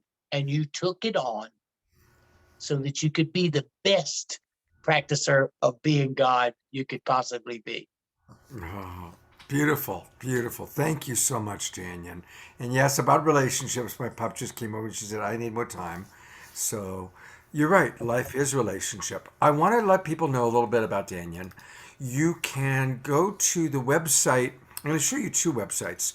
Go to lightstreamers.com, and then from there you go to the home of Dannion Brinkley, and that's where you can learn more about Dannion. And then if you want to contact Dannion, you click here, and that's how you can send him a message, sign up for the email list, updates, and all that sort of things. But Scott, I have if you go to Light Streamers, I work with Mel, and I put up things all the time. I'm doing a technique on the universal laws. It's me making fun, but I you know how I am. I structure ways that people can look at this life. The way you can look at this life in this structure, and it's called the universal laws. And each of these laws are how you define yourself. And now I'm starting the system of breathing, the synchronistic breathing technique. It takes about 10 weeks. But if you take these little things and you practice them in a day, you practice 2 or 3 minutes a day, you will be amazed at what you become aware of and who you become aware of being just you, a great, powerful, mighty spiritual being with dignity, direction, and purpose. And I just help you get whatever affected your dignity back in the box. Fantastic. Well, everybody go to Light Streamers, sign up, make sure that he's got the way to reach you. And stick around, Dannion. Love to maybe hear from you if you're still with us for the after show. But we've got to, we're running about 30 minutes late already. And okay, I promised I have to go. I have to go because I have to be up at 6 o'clock. God bless you then, Dannion. Thank you love everybody. so much. We love you so much. And thank you, everybody, for tuning in and being a part of this. And that I love you with all my heart. Love you, Dannion. You're the best. Love you, Dannion. Thank you, everybody. Love you, Sophie. Good job, everybody. Thank you, Dannion. Thank you. Love you guys. Well, thank goodness we've got Kristin Hoffmann to play music, because what else could possibly follow Dannion? Well, you know what, Scott? I sent you a text because we were running so late. I was, and I want to honor Gary's time because I know there's a lot going on in his world, and I know he had so lovingly agreed to stay on later. Yes, Gary, I see you. I love you, and I want to honor your time. And I totally heard you the other day on the call that we shared, and I just want to really show up to. Yeah, but you're depriving me of the ability to get marinated with your. Well, you can spiritual still stay essence. on if you like, and I'm gonna play at the end. But I just know that we want to keep things in flow, and I'm ready to hear you play. And I just love you so much. Just as long as you're doing it for the whole and not just for me. I'm doing it for the whole and for you. And I'm playing at the end. So this was just a message that I got in my heart that this was what was right. Okay? So welcome back, Gary. And he's going to play a gorgeous song called Do You Remember? And this piece, I don't even need to talk about it. Let's just let the music speak for itself. All right, hold on. I forgot. Okay. Yeah, I know. I didn't have the Monitoring right is always thing on. important. Now Take I your do. time. Take your breath. Here we go. Yeah. Yoo-hoo. Can Yay. you hear me? Yay. Yeah. Okay. I'm going to I leave was now. lying on the floor, stretching my back so I could listen to the most amazing Dannion Brinkley. I know. Wasn't Oh my that God, incredible? It just like Ah. infuses you with assurance. I think that's the word. I'd Deep, said on a text, heartfelt but assurance. I don't think he saw it, but I went, now I remember why I fell in love with you 20 years ago, Dannion. You're just so much coherence, and the message he has is so important. You know, Kristin, what it reminds me of, and I won't wax on because everybody's going longer, so I'll try to just do this on, but this one thing. In the video we shared, Louis Epstein says this one line, and I must have heard it 1,000 times. He says, but you will always be here. And that's what Dannion was talking about, is that who we are never dies. And it's just transitions into different dimensions. So that's such a perfect segue to this song.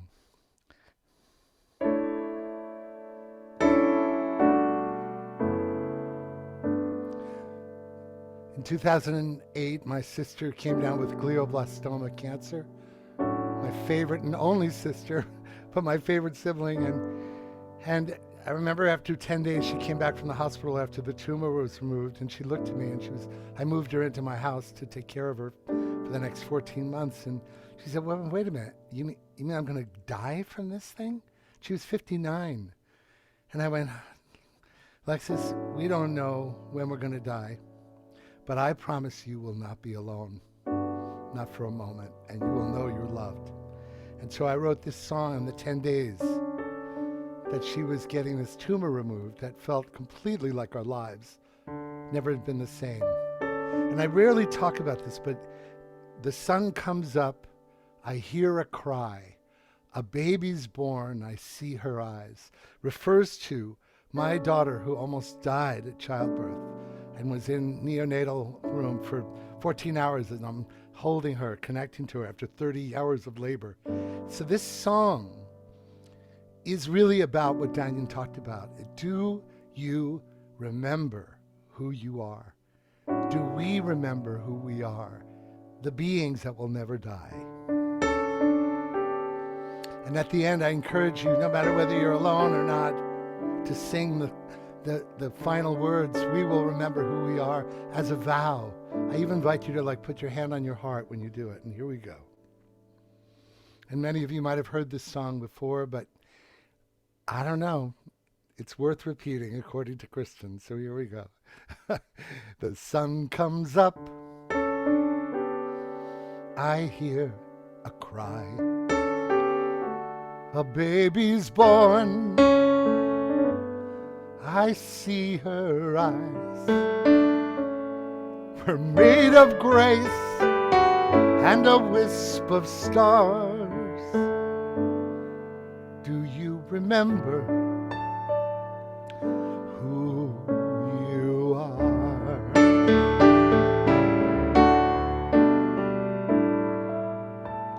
We take first steps and we fall each day. Then we take that breath to go on our way. We're made of hope and a wisp of stars. Do you remember who you are?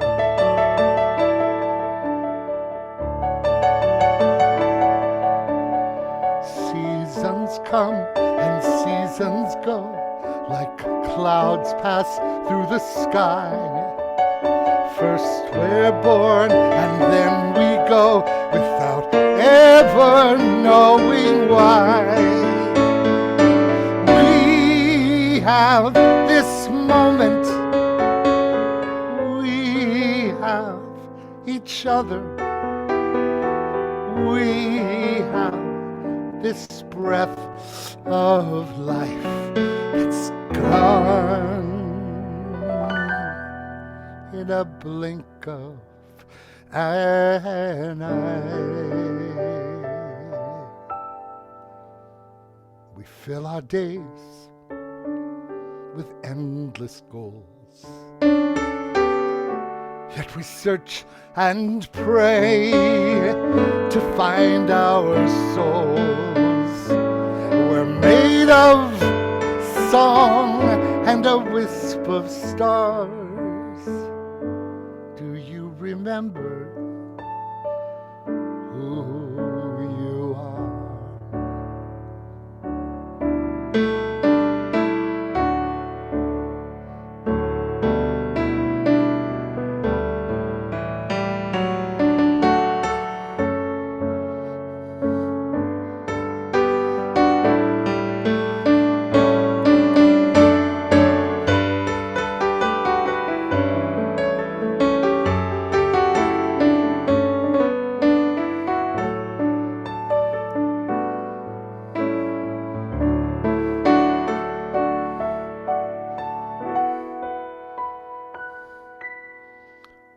Plant a seed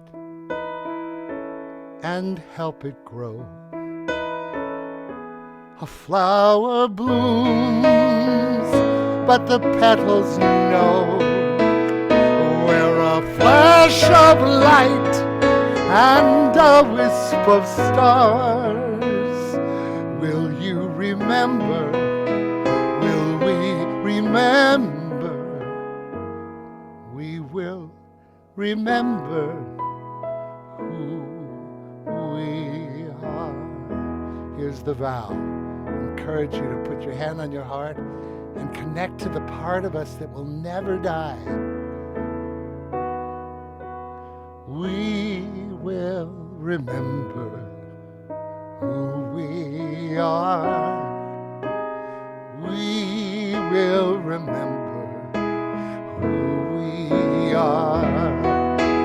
We will remember who we are. We will remember who we are. Just the sound of your voice. We will remember who we are. Kristen, unmute, sing with me. We will remember who we are. We will remember.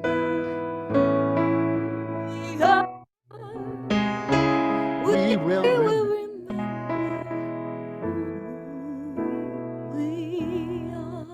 We're a flash of light and a wisp of stars. Will you? Will we? We will remember. We will remind you who you are.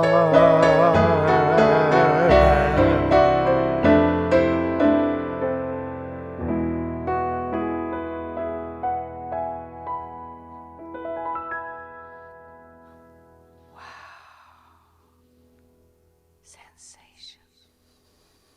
So beautiful. We will remember who we are. We will remind you who you are.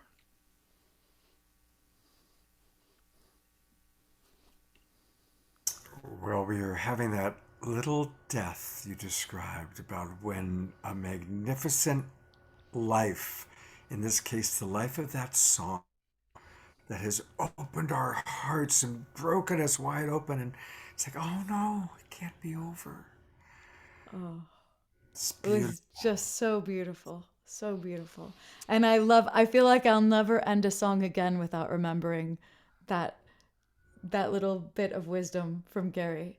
Just to appreciate that beautiful little death. It's like the little death, and it's when we come to life, right? Right. It's that beautiful space in between. And just because it's about the Ukrainians, I just have to say this thing, because I didn't think I was going to say it, but I'm just going to share it really quickly, is that the Rotary International is doing a global peace concert. And it's looking at this.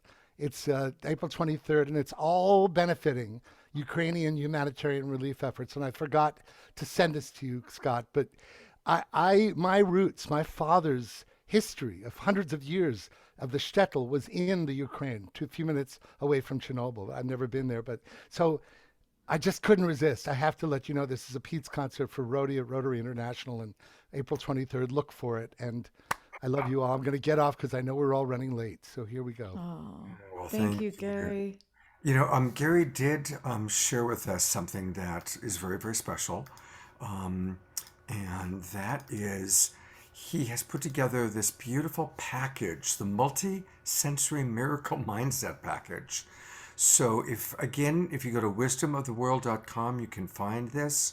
It's what we were looking at before, but now we've got kind of a more full view of it. And thank you so much, Gary, for just the generosity of your spirit, your beautiful music. I so enjoyed the series that you did a little while ago. Rest in Resonance. Yeah. Wasn't that fun? 7 days. Yeah, and just beautiful work that you did. Thank just you, Scott. beautiful. Yeah. Thank We you. love you, Gary. We hug you. Thank you for everything you're doing for this planet with your music. And thank you for opening our hearts again and again and again. If We you love spot it, you got it, Kristin. So thank you. Thank you, guys. Oh, that was Well, lovely. we've adjusted our agenda a little bit just so everybody knows, and we are going to go to the good doctor waiting for us in Nepal, and I'm going to let Kristin introduce him. Oh, well, it's such an honor to have Dr. Abhijit Dam here tonight with us, an anesthesiologist and intensivist by profession, was saddened to watch people die lonely, painful, and undignified deaths in ICUs, prompting him to venture into palliative medicine since 2004.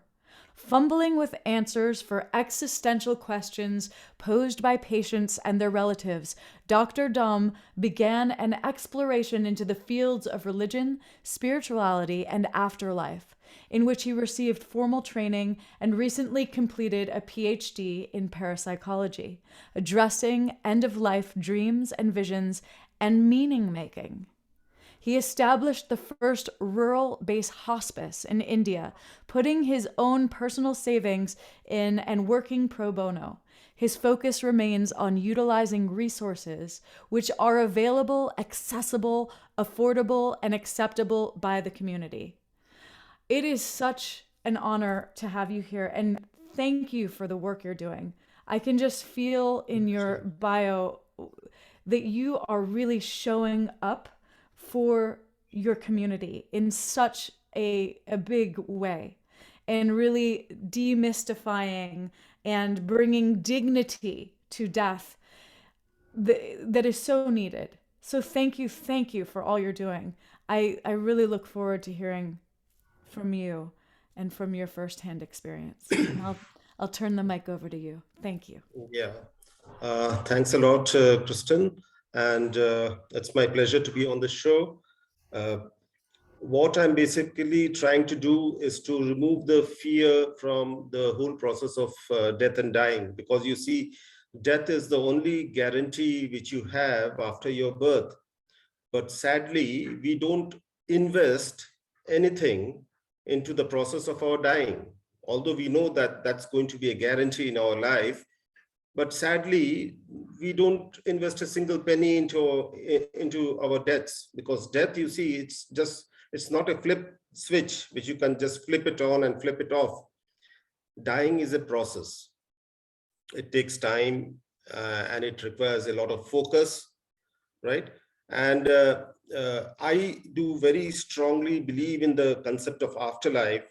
And although I was a very strong atheist till about 10 years back, but then the experiences and conversations which I've had with my dying patients forced me literally to have a fresh perspective at this whole issue. And now today I'm a very strong protagonist of the whole idea. And if I have your permission, I would like to put forward a small presentation which I've made. Yes. Yeah, you have share screen. You can share screen.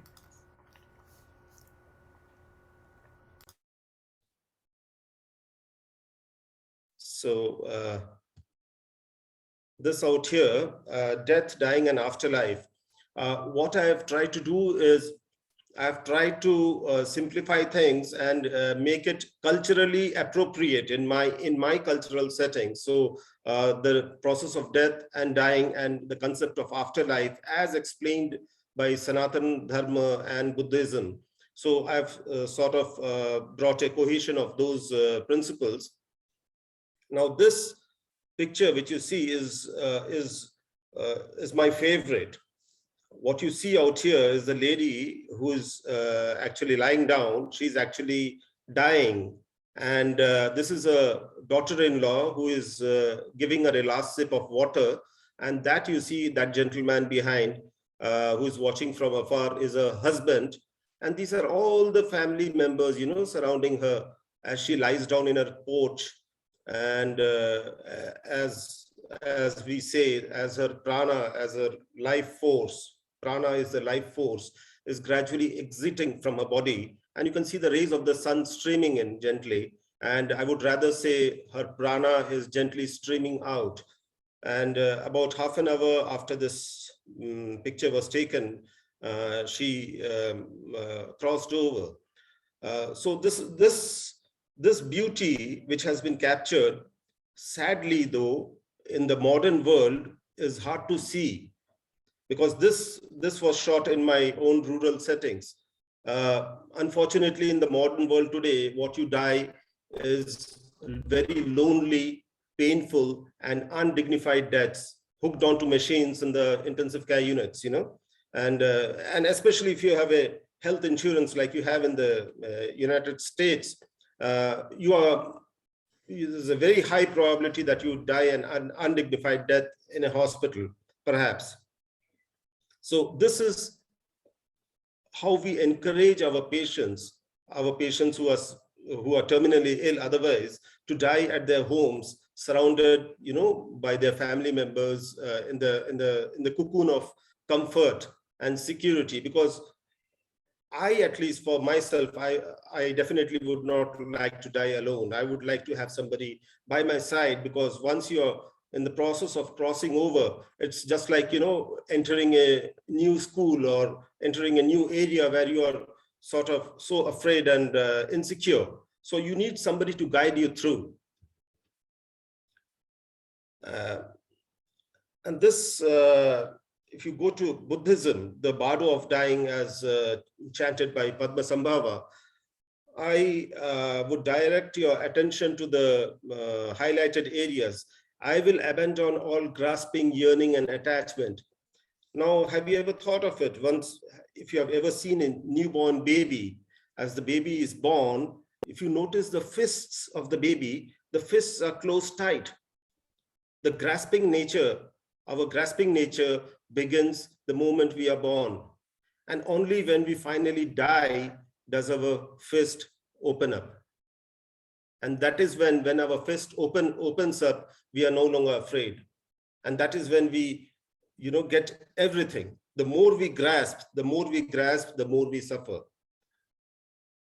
And eject my consciousness into the space of unborn Rigpa. Eject what? Consciousness. That means that you are definitely different from your body.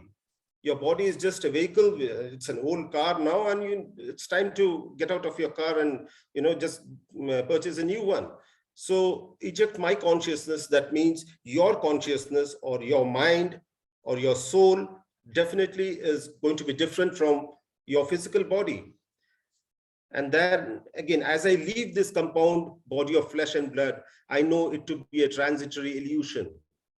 So it's all an illusion. I bet many of you have dreams, right? In those dreams, you experience happiness, sadness, laughter, you taste food.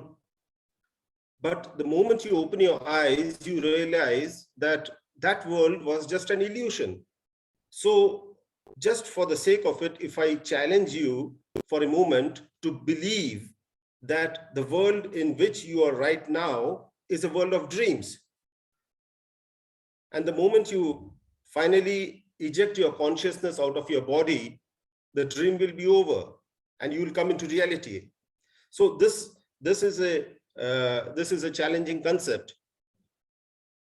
So as I said, the dying requires energy and focus. Try not to distract the dying process, dying person from this necessary process. This gentleman was literally on the verge of crossing over. And although the family members were trying to wake him up, and he would give a blank look, transiently, he would open his eyes, look at the family members, and then again close his eyes, because he was focusing on the process of crossing over, right? So this is an important part of the dying process, and we, both in Sanatana Dharma and Buddhism, we have certain practices, like the practice of Phoa, for example, in which we help these souls in the process of transition. During the process of transition, as I said, you're so insecure. The moment you exit your body, and you are so confused at times, you really don't know what to do, because you see your relatives crying and all. So at that time, the whole soul, the mind, needs to be guided gently into the other realm.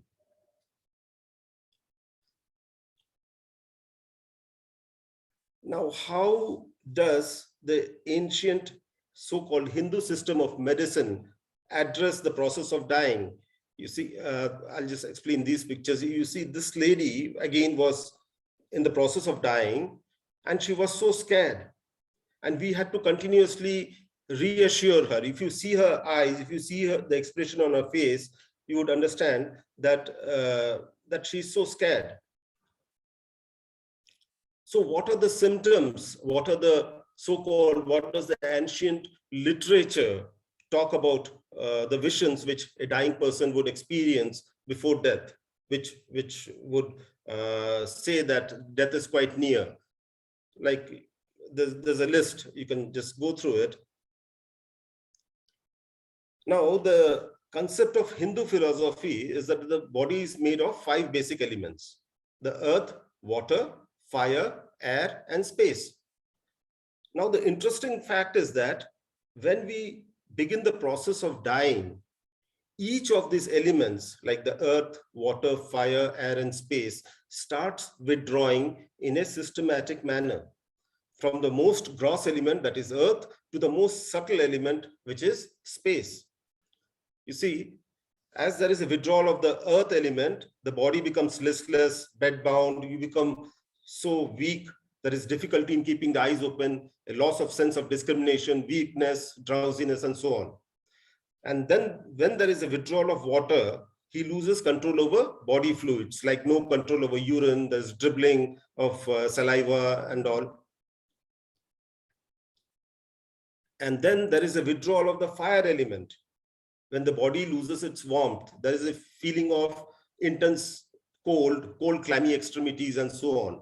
And then there is a withdrawal of air element, which is documented by a difficulty in breathing, labored breathing, the presence of the death rattle, where you can't really cough out, and phlegm accumulates in your trachea and you can't really cough it out. So with every respiration, there is this rattling sound, which is very disturbing for the relatives as well. And finally, there is a withdrawal of space, in which the soul exits the body, and there are certain paths by which the soul can exit the body. And again, there is a teaching about how to direct your prana, that is your active principle, the prana vayu, out of particular exit areas from your body. And if you manage to do so, then your forward journey becomes very smooth. So especially the Sahasrara Chakra, this area at the top of a skull, this is the most coveted for area. And the rishis who actually do sadhanas, they try to focus, they practice focusing, pushing forward their prana through the Sahasrara Chakra. So this is the most, wanted area from which the prana should exit. Now here you can see this lady again, who was this is our hospice, which is a rural hospice situated in the eastern part of India, not very far from Calcutta. It's about 300 kilometers from Calcutta. And here you can see she's in the process of dying, and the prana vayu, there's a withdrawal of the air element, because you can see her mouth is partially open, and she was literally gulping for for her breath. And the prana, so there was a gradual withdrawal of the air element from her body at this point of time. Here again you can see people who are on the verge of death and dying. They experience dreams and visions in which they see their dead relatives or very close, or the dead pets or something which was very spiritually meaningful for them. Those things start coming repeatedly into their dreams. It's not exactly a dream, because they can recall each and every aspect of that part. So we prefer to call them visions. And she used to have visions about death and dying, and in which she had visualized her dead husband coming and gently calling her and telling her not to worry, and it's perfectly safe for her to come along with her. So her source of worry was that she couldn't sort of explain the whole thing to herself, because she was confused. Because for anything to be meaningful, you have to give something a sense of meaning. So we helped to bring about a sense of meaning into her dreams, and from that point onwards, she was pretty much peaceful. And religion out here helped a lot. You can see the Rudraksh mala, the beads. These are called Rudraksh, and it's used for chanting and in Hinduism as well as in Buddhism. So religion came forward to support her at this point of time. So religion is a very powerful tool, actually, which would help support individuals in the process of crossing over again. And we have devised a few ritualistic practices in which we touch certain parts of the body which are called chakras, and we sort of energize those chakras and literally help to push the prana, not physically but sort of virtually, push the prana so that it can exit from a preferred exit area of the body. And you can see the huge growth, malignant growth you can see on her neck.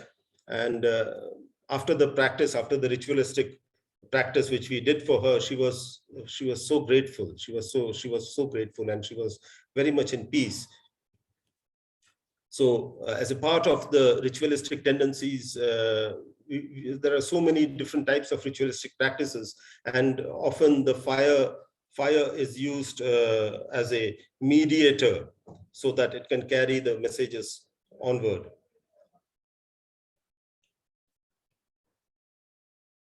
What is important, as I said before, that the process of dying it's a process. It's not a one-time thing. So please do not interrupt the process of dying by making loud noises which are not warranted.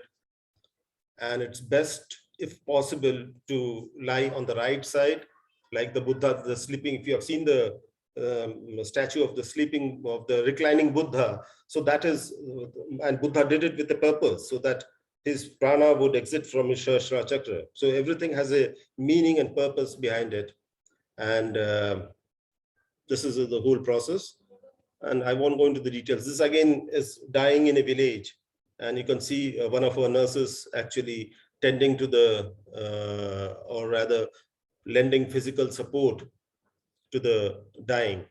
And this is how our surroundings are. We don't have very high-tech surroundings, and this is how India is. And there was the study which showed the quality of death index, and in which UK was, the United Kingdom was number one. That was apparently the best place to die. And India was way down on the list somewhere, Of course, I agree that we don't have those resources, but what we still have is the physical presence of people around you, ready to hold your hand, support you, be compassionate. So that is what we have, and that somehow doesn't feature in that quality of death index, that support, and that is a big support. So what we need to learn, and especially what all doctors and nursing staffs and healthcare professionals need to know, is to give death a chance. Death is physiology. It's not pathology. You are bound to die. Death is physiology. And the day we understand that, life becomes so much easier, because we have no right or duty, legal or ethical, to prescribe a lingering death. And you need to actually sit up today and make some investment into the process of your own dying, because that is the only guarantee which you have in your life. Think about it. And here I will end with this last picture. This elderly lady is no more. She would have been 110 years old, perhaps. And she was an elderly widow. And she used to sit in this little rickety-rackety bed, and she would eat her rice gently, because she was almost half blind. She couldn't see. She would just touch her rice bowl, and she would eat it, and half of it would drop on the mud floor. And you can see lots of chicks would come, and then the goat would also walk in, and a dog would also walk in. And she used to be surrounded by all these animals. And she used to be at so much peace. And the animals, because see, the animals, they perceive the vibrations. She used to radiate so much positivity and calmness that the animals would come and sit very calmly next to her. And that was a beautiful way to die. She didn't need much of a human contact, because all the animals were there giving her company. So this is something which I want you to take back with you, this image, the picture. And it's a beautiful way to die. So thank you. And I would stop my sharing right now. Oh, thank you so much. It's just beautiful the way you've really transported us to the other side of the world. And so much of what you shared was universal wisdom. But seeing those pictures and seeing those beautiful people, thank you. Thank you so much. Kristin, I also want to say it's so important. Thank you so much for sharing the important steps of the dying process, and also for those who are around someone who's dying, the importance of no loud sounds or distracting them from their process. I think that's so important. And if I hadn't have learned some of those things in the end of life doula course that I took, I wouldn't have known how to be present to my own mother when she was passing, how to hold the space, how to recognize the stages of death. A lot of people, they see the active stages of dying happening and they panic and they call 911, and then that person ends up dying in, an emergency waiting room or in the hallway or whatnot, a death that they really don't want to have. So the more we can educate ourselves around what Dr. Dam is sharing, these stages of active dying, and how to also be respectful of those who are going through them, then we can really hold space powerfully for those who are making this transition. And also, I think, as he shared, so important to start to think and to share with others around us what is our vision for our passing, so that we can set into motion and know that we're going to be held and protected in that space, that we're not going to be alone, that we are going to be in the place with the sounds, as much as possible. Obviously, we can't control everything in our path, but I do believe that the more intention we put into the process now while we are living, the more we will be closer to our vision as we actually go through it. So I have just so much respect for you.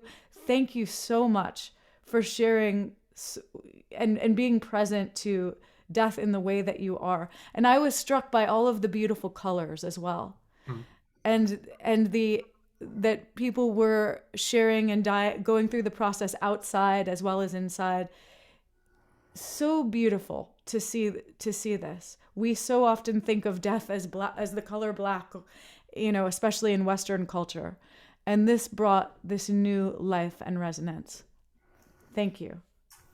Beautifully stated, Kristin. And I just want to take people, as always, to his website if you want to get more information about the wonderful work he's doing. I'm going to spell it. It's KOSISHNGO, kosishnego.org. KOSISHNGO.org. Changing the face of rural India with palliative healthcare. And thank you so much. And again, just beautiful pictures and beautiful for us to learn. 18 years of service, 700 end of life patients cared for, 25,000 volunteer hours have been put in. Wow. And 125,000 primary patients have been treated. So this is powerful work that you're doing, sir. Thank you so much. I hope I can come volunteer at some point, if you'll have me. Yes. Please do. Please do. Thank you. I'm just so moved. Well, thank you again, sir. And now we finally are going to get to hear our beloved Kristin play as an opportunity for us. We have a lot to digest. What the doctor just shared, what Dannion shared, what Gary shared, what Celestine has shared. We've had wisdom from all these elders. And so now we can digest it with Kristin Hoffmann music. Tell us what you have planned. So I'm going to take us on a Solom journey. And Solom, for those of you who have never experienced this with me before, is a word that I use to describe my improvisational singing and musical style. Sol being light, Om being the vibration of the universe weaving together. So this song has never been written. It is inspired completely by the field that we have co-created tonight. And we will see what comes through. And I'd also like to invite you all a practice that Celestine mentioned and that I practiced when I was studying with Henry Frederico Weiss was to put on a beautiful piece of music and lie down and close your eyes and actually envision your own dying process, your soul leaving the body. Where does it go? What happens? Maybe in this next journey, you can give yourself the gift of a short period of time of just closing your eyes and practicing your own dying process. Or as Dannion would say, your transition into the continuation of living process. Here we go.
Speak to me softly.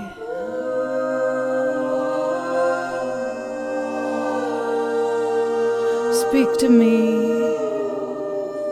with your eternal voice.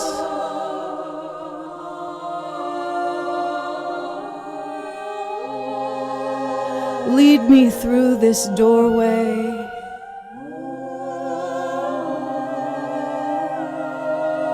My fears dropping to the ground.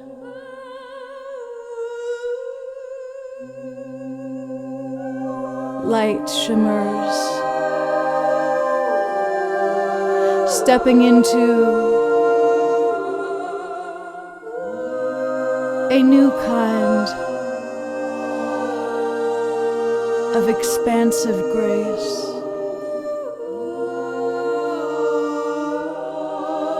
Loving all, being loved,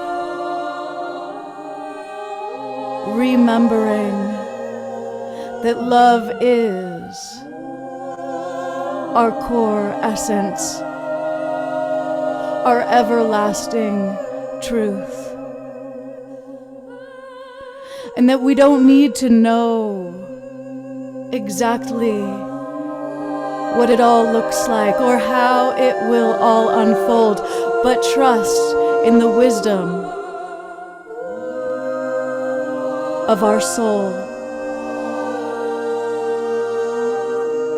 Trust that we have showed up to every moment, every single moment, and known what to do. And in this ultimate moment, this ultimate transmutation, knowingness is all around. As we remember the truth of who we are, as we embrace the love, the love, the love, the love.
infinite love, infinite grace.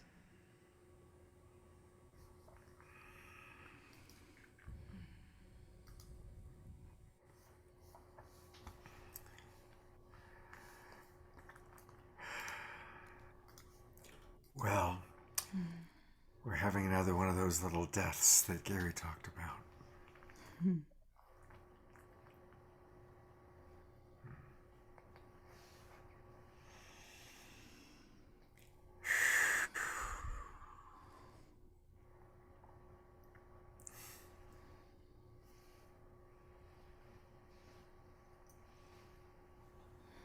I love you, Scott. I love you too. Thanks for going on this journey with me. It's always, always such a gift. Always such a gift.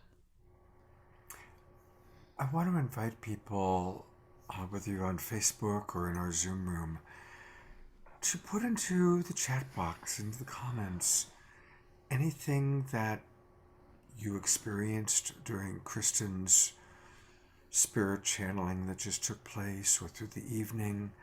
And in the after show, I want to read some of what you're experiencing, some of what's come up for people. So please do that. I'll be happy to go through the contact information again for Dannion and Celestine. Debbie, maybe you can pop that back in the chat box for people. It's hard to speak, but I do want to remind people that obviously spending time with Kristin is such a blessing. And we're lucky that we get her once every 6 or 8 weeks on this show. But you can have Kristin Hoffmann in your home at any time. And she's made it really easy. Her website is kristinhoffmann.com. There are 2 F's and 2 N's in the spelling of her name. And there's a lot going on. I mean, definitely at the very least, put in your name and your email address.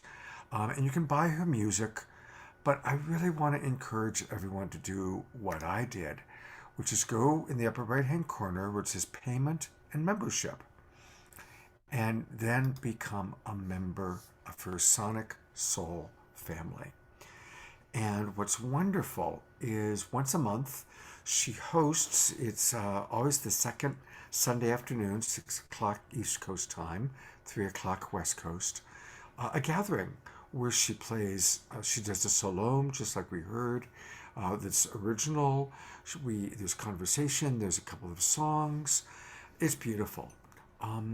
And you can come in for as low as $11 a month. Or I encourage everybody to come in, if you can, at all possible, come in at one of the higher levels. And you can get discounts on her services, you can get music. There's so many wonderful things that she offers. And again, it has been very hard for musical artists. You know, they make 1/3 of a cent every time we listen to their music on Spotify. Literally, that's not a joke. They make 1/3 of a cent.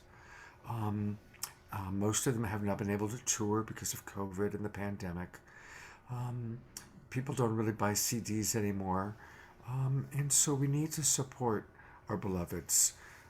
And there's no one that I want us to support more than Kristin Hoffmann. Her voice is, it's a national treasure. And it's a treasure for the Global Peace Tribe. Look at all the comments coming in. We need to support our Earth Angels. All right, we're blessed to have Earth Angel Kristin with us. Please support her. So. Thank you. And we've been having such deep, incredible monthly journeys together in our Sonic Soul family community. It's really a time where we can be in an intimate space together and discuss a different theme each month through words and music. So. And it's a beautiful tribe of people. You get to meet her father. We love him. My dad comes every month. He's awesome. We get to meet her beloved, and her dearest friends, and become part of this Sonic Soul family. Please do join us. So. And now I think we have some announcements. We do have some announcements. It's hard to speak after that beautiful music. I want to, I guess, start by just letting people know that one of the things I'm loving about the Awakening World is that we can really go deep for an entire weekend. And last night was great. If you missed it, go back, watch, go to our YouTube channel or go to Love Coach Academy, and you can always catch our previous shows. And tomorrow we've got some really wonderful guests. We have Suzanne Kelly, who literally is the best-selling author and kind of the world's foremost authority and spokesperson for green burials. And so it's going to be wonderful having her with us. Linda Starr Wolf, who was on last night, she had some internet issues, so she's coming back, and she's going to do some shamanic breath work with us. And then Sharon Collier, who is a death doula, talking about how, again, when we're preparing to die or we want to support someone how to die, she's a death doula, and she's going to share how to do that. So, and always on Sundays, that's kind of like our wrapping up weekend, or our wrapping up show, I should say. And so there'll be lots of room for Q&A. So please do join us tomorrow for the Awakening World. Also, beloved Terry Russo mentioned that the way that our registration is set up, there's not a way that people can come in at a level different than what is suggested. We suggest 15 or 35 or 75, but you can all make tax-deductible donations to the Global Peace Tribe this way. You can either use your computer and go to supportgpt.com, and it's tax-deductible, or grab your trusty cell phone, turn it on to camera, pretend, you know how we like go to restaurants and get menus this way now? Just go to the Q code and boom, there we are. We come up, and that's how you can find us and donate. And then you can donate anything, $11, $77, $111, $888, whatever magical number you want to donate. And we really appreciate all of that. And it does go really out to our family that helps create the Awakening World. So I'm going to leave that up for a minute while I talk. Also, let people know about the Awakening World. Please, we want to invite more people to know about the shows that we do. Most of you talk about, my God, I love these shows. They're so important. Invite friends. Have a watch party. And most people go, oh, okay, I'll watch, but they don't know that it's great. So do a watch party with them. Watch with them. And then they go, oh, wow, now I know what you're talking about. So we do want to grow our family. We want to grow our Global Peace Tribe. And any ways you can do that is really, really appreciated. So thank you. Okay, I have a really big announcement to make. I alluded to it last week a little bit. When, for many years, I taught courses, usually 3 or 4 a year for 3 months each. And my last course that I taught was 2 years ago, spring of 2020. And then the pandemic hit. I got involved doing Saturday Night Live. My coaching practice got very busy because so many people are having relationship issues. But people have been saying, Scott, when are you going to do another course? So I have committed, and I want to invite all of you to join me for my next course. And I'm calling it the LCA Masterclass. LCA stands for Love Coach Academy. When my wife passed away, I started the Love Coach Academy, where I trained other coaches in my style.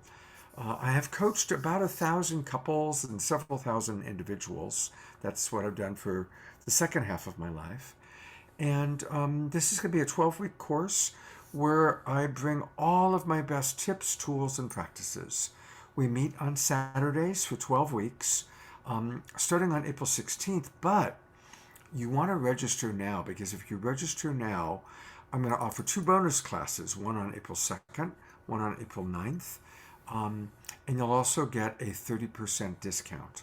And so, when you go to the registration page, you'll see that if you come on as a couple, there's a special for couples, or you can come on with another person that you want to partner with. We also have a optional empathy practice group every Wednesday night. And we also have a private Facebook group that we start. So it's a real community. And this community comes together, and over the course of 3 months, we go deep. We go deep into learning each other, supporting each other, really become family. This is about I don't know the exact, but it's probably about the 15th 3-month course that I've taught. And it's always powerful, and it's always an amazing group of people, and friendships, lifelong friendships are usually made. Several of my trained and certified love coaches will be there as well, helping out, providing support. So please join. And all the details are at www.lcamasterclass.com. So I'm sure Debbie's putting the information into the chat box. And I look forward to having all of you join us. It's going to be really powerful. I limit it, by the way, to 30 individuals and then a certain number of love coaches. So it's intimate. It's a Zoom meeting, so we can all turn our cameras on and work with each other. And the empathy practice group, it's optional, is also a Zoom meeting. And usually we end up adding a few special events. So I invite you to come be part of this course. By the way, a lot of the people who take it end up training as love coaches. And if you're interested in being a relationship coach or being part of Love Coach Academy, this is the first step in that process. And then other people take it just because they want to have great relationships. They want to improve their relationship with their partner or their family, or they want to prepare to have great relationships in their life. So it has a lot of purpose. So thank you. Say something, Scott? Yes, you may, Celestine. I got Celestine has taken my course multiple times. That's I right. got my certificate. You We've did. gone through the whole process in our community of, conscious, compassionate communication. And so we honored you when you started your beautiful love coach. And I jumped right in and I got my certificate. So it has done me well through my own practice. And so I want to encourage anybody that it's a really wonderful gathering. You meet good people and you get to go through the process and learn good things. So Thank you, Celestine. I See? so appreciate you jumping in like that. Thank you. That feels, I get shy asking about this stuff. I can raise money forever for other people, but when it's Now you have a way of teaching that's very clear, and the practice itself, you've done it for so long, you don't realize how clear you are. But oh, thank you. wonderful, and you make it fun, and Yeah. everybody has a good time. Oh, God bless you. Thank you so much, Celestine. I appreciate that. Thank you. Yes. We like And stick around if you're available to lead the prayer for our prayer for peace in the after show, Celestine. I'd love for you to lead that. I'm gonna jump off. My body's starting to fade, and Understand. trying to keep it from stressing out. But I want to I'll say a prayer now. Blessings in the highest light of the one.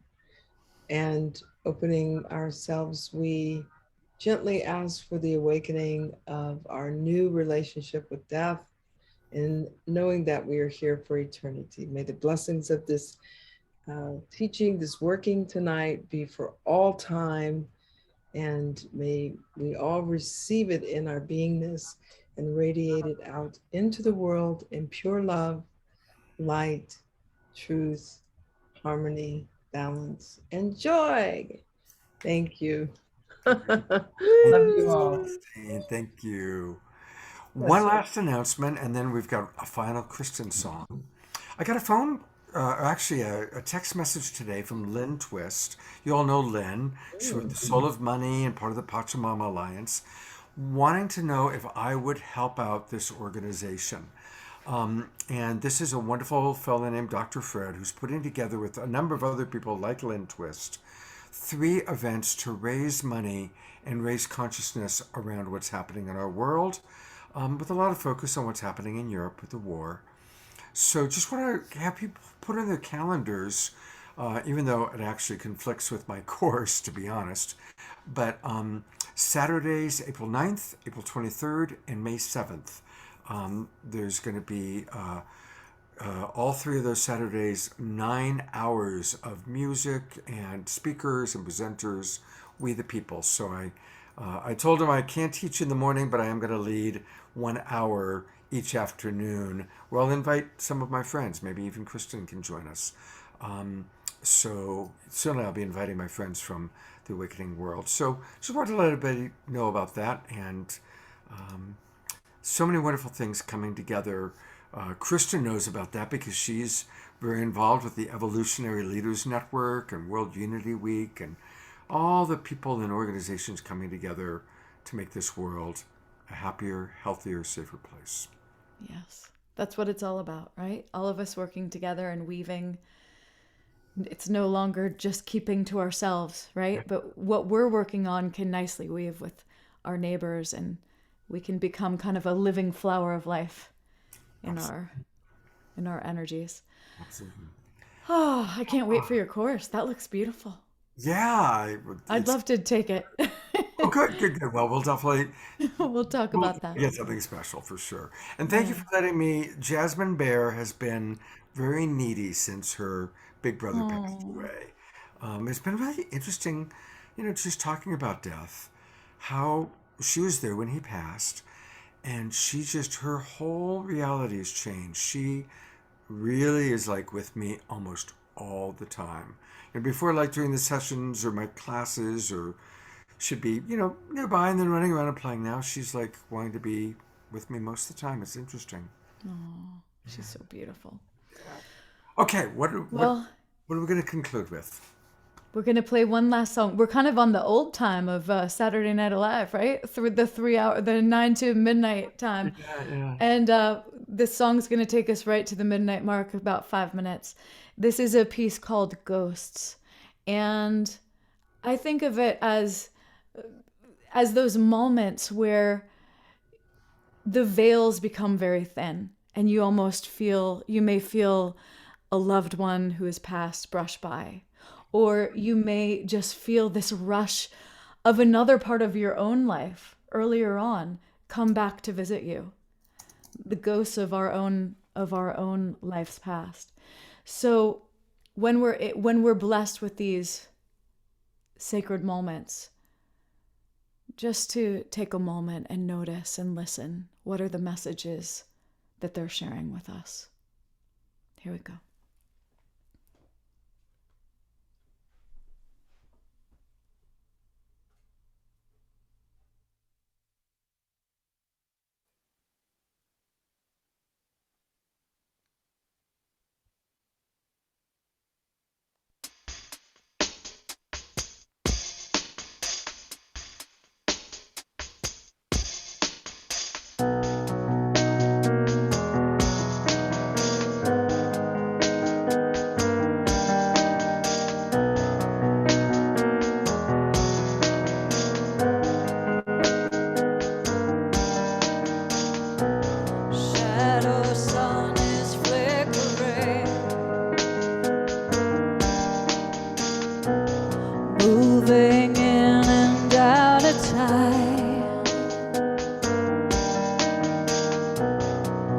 Uncovering the ghosts,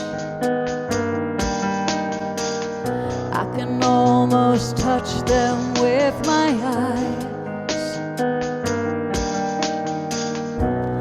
These roots run deeper than we know, the melodies that gave them life got lost somewhere beneath the snow, like a long releasing a sigh. Oh, sing to me once more, wrap me in your purple sky.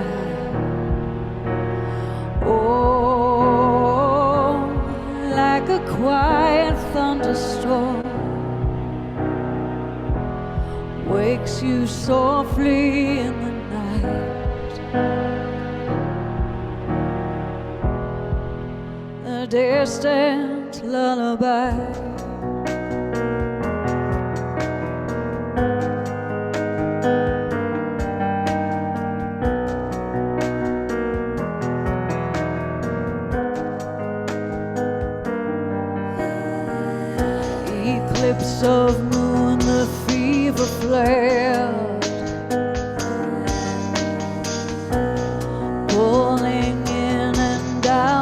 nights washed away my innocence,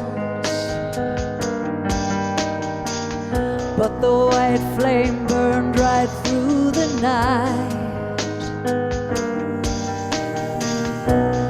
These wounds cut deeper than we know, painting lines upon my face. God lost somewhere beneath the snow, reaching out to touch the space. Oh, sing to me once more. Wrap me in your purple sky. Oh, like a quiet thunderstorm, wakes you softly in the night. A distant lullaby.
Sing to me once more. Wrap me in your purple sky. Oh, like a quiet thunderstorm,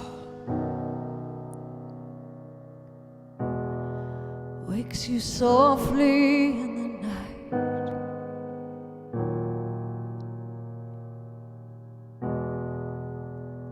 A distant lullaby.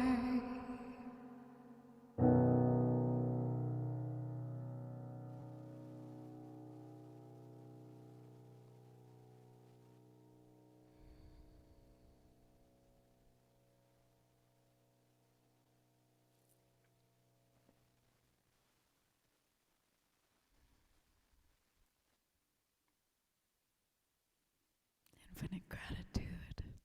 Infinite gratitude. And when you feel those moments that are where the realms are thin, the veil is thin, just open yourself, listen, give thanks. I put this here tonight. Here, wait, let me make my speaking a little clearer. I actually put this here tonight, this card behind me, because this was a perfect example of the song Ghosts. My mother passed about a little bit over 10 years ago now, and it was very sudden, and we weren't able to say goodbyes in life verbally. Actually, the last time I spoke to my mother, we had a disagreement, and that was very hard for me. But I was able to be with her for the 3 days and really doula with her and my father as she actively passed, and I really felt that was so beautiful. But because I never was able to share these kind of final words with my mother, who was such a beautiful, beautiful soul in this world, and who gave me, she was such an incredible model of a woman. Wow, I just feel so emotional saying it. Anyway, I never got those final words with her, and I always just yearned, oh, please let me find something that you wrote or some little note. And I got this kind of bing, like, oh, at some point you're going to find a card. And years later, I think it was 2019, I had taken all of the books out of the basement, out of boxes, and I put them in our bookshelves here. And it was a few months later, and my partner, Troy, my beloved partner, was down in the basement, and he felt that sensation where the realms were thin. He felt a tap on his shoulder, and he felt, oh, there's something here. And he picked up a box and opened it, and he realized there was one box of books I hadn't opened yet. And he brought it upstairs, and he goes, I don't know why, but I feel like you're supposed to go through this. And so I started going through the books and putting them on the shelf, and I got to a book that my mother had gifted me. And in the book, a card fell out, and it was sealed, and I had never opened the card.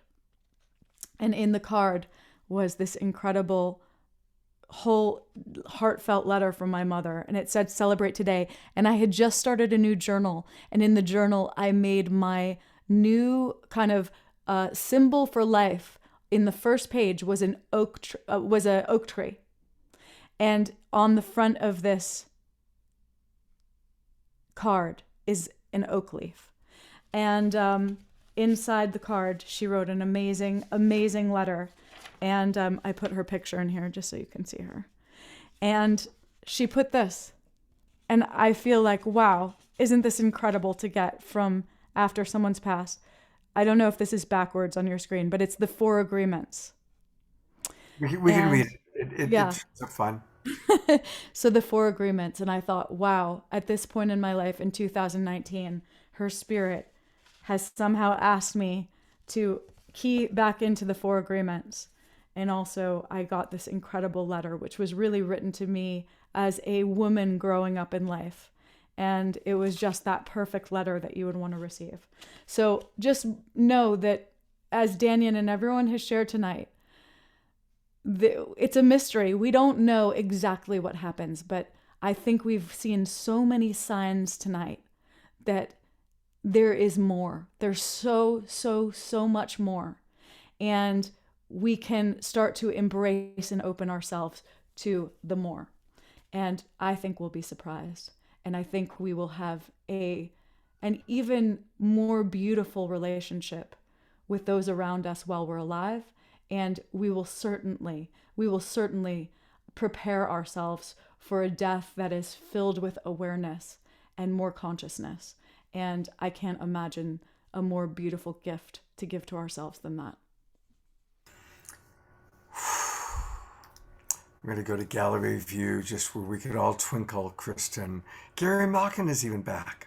And Alan Bell, Dr. Future is with us. And of course, beloved Jerry Anderson. I never left. I was just cooking some soup. Oh, Gary, thank you for staying. You're so beautiful. Thank you. Love all this. And I know we have more wonderful energy to come tonight. Yes, I have to say, I am a huge fan of Fanny and Omashar. I just love you two so much, and the music you're bringing through is such a service to our hearts and to this world. Omashar, I watched your incredible piece from last night and today, and it just brought so much love into my heart. And Fanny, I was listening to your music the other day, the 1111 magic. So thank you so much for everything. Every time you're on, I just feel, So we are in for a treat in the after show. Beautiful. Thank you. Well, I'm going to thank Debbie Johnson one more time. I'm going to bring her on. I want to thank Dr. Future, who makes the beautiful videos like you saw at the beginning of the show, along with his partner's son. Love our wild abbot, the Mystic Monastery. If you're looking for a place to live, Puerto Rico, 10,000 acres. Gary Malkin, going to bring you back on one last time. And thank you, everybody, for the after show with beautiful music, a little bit of prayer. And I want to read some of the stories and experiences you've all had. And I've got a special surprise. Thank you, everybody. This is officially the end of the main show.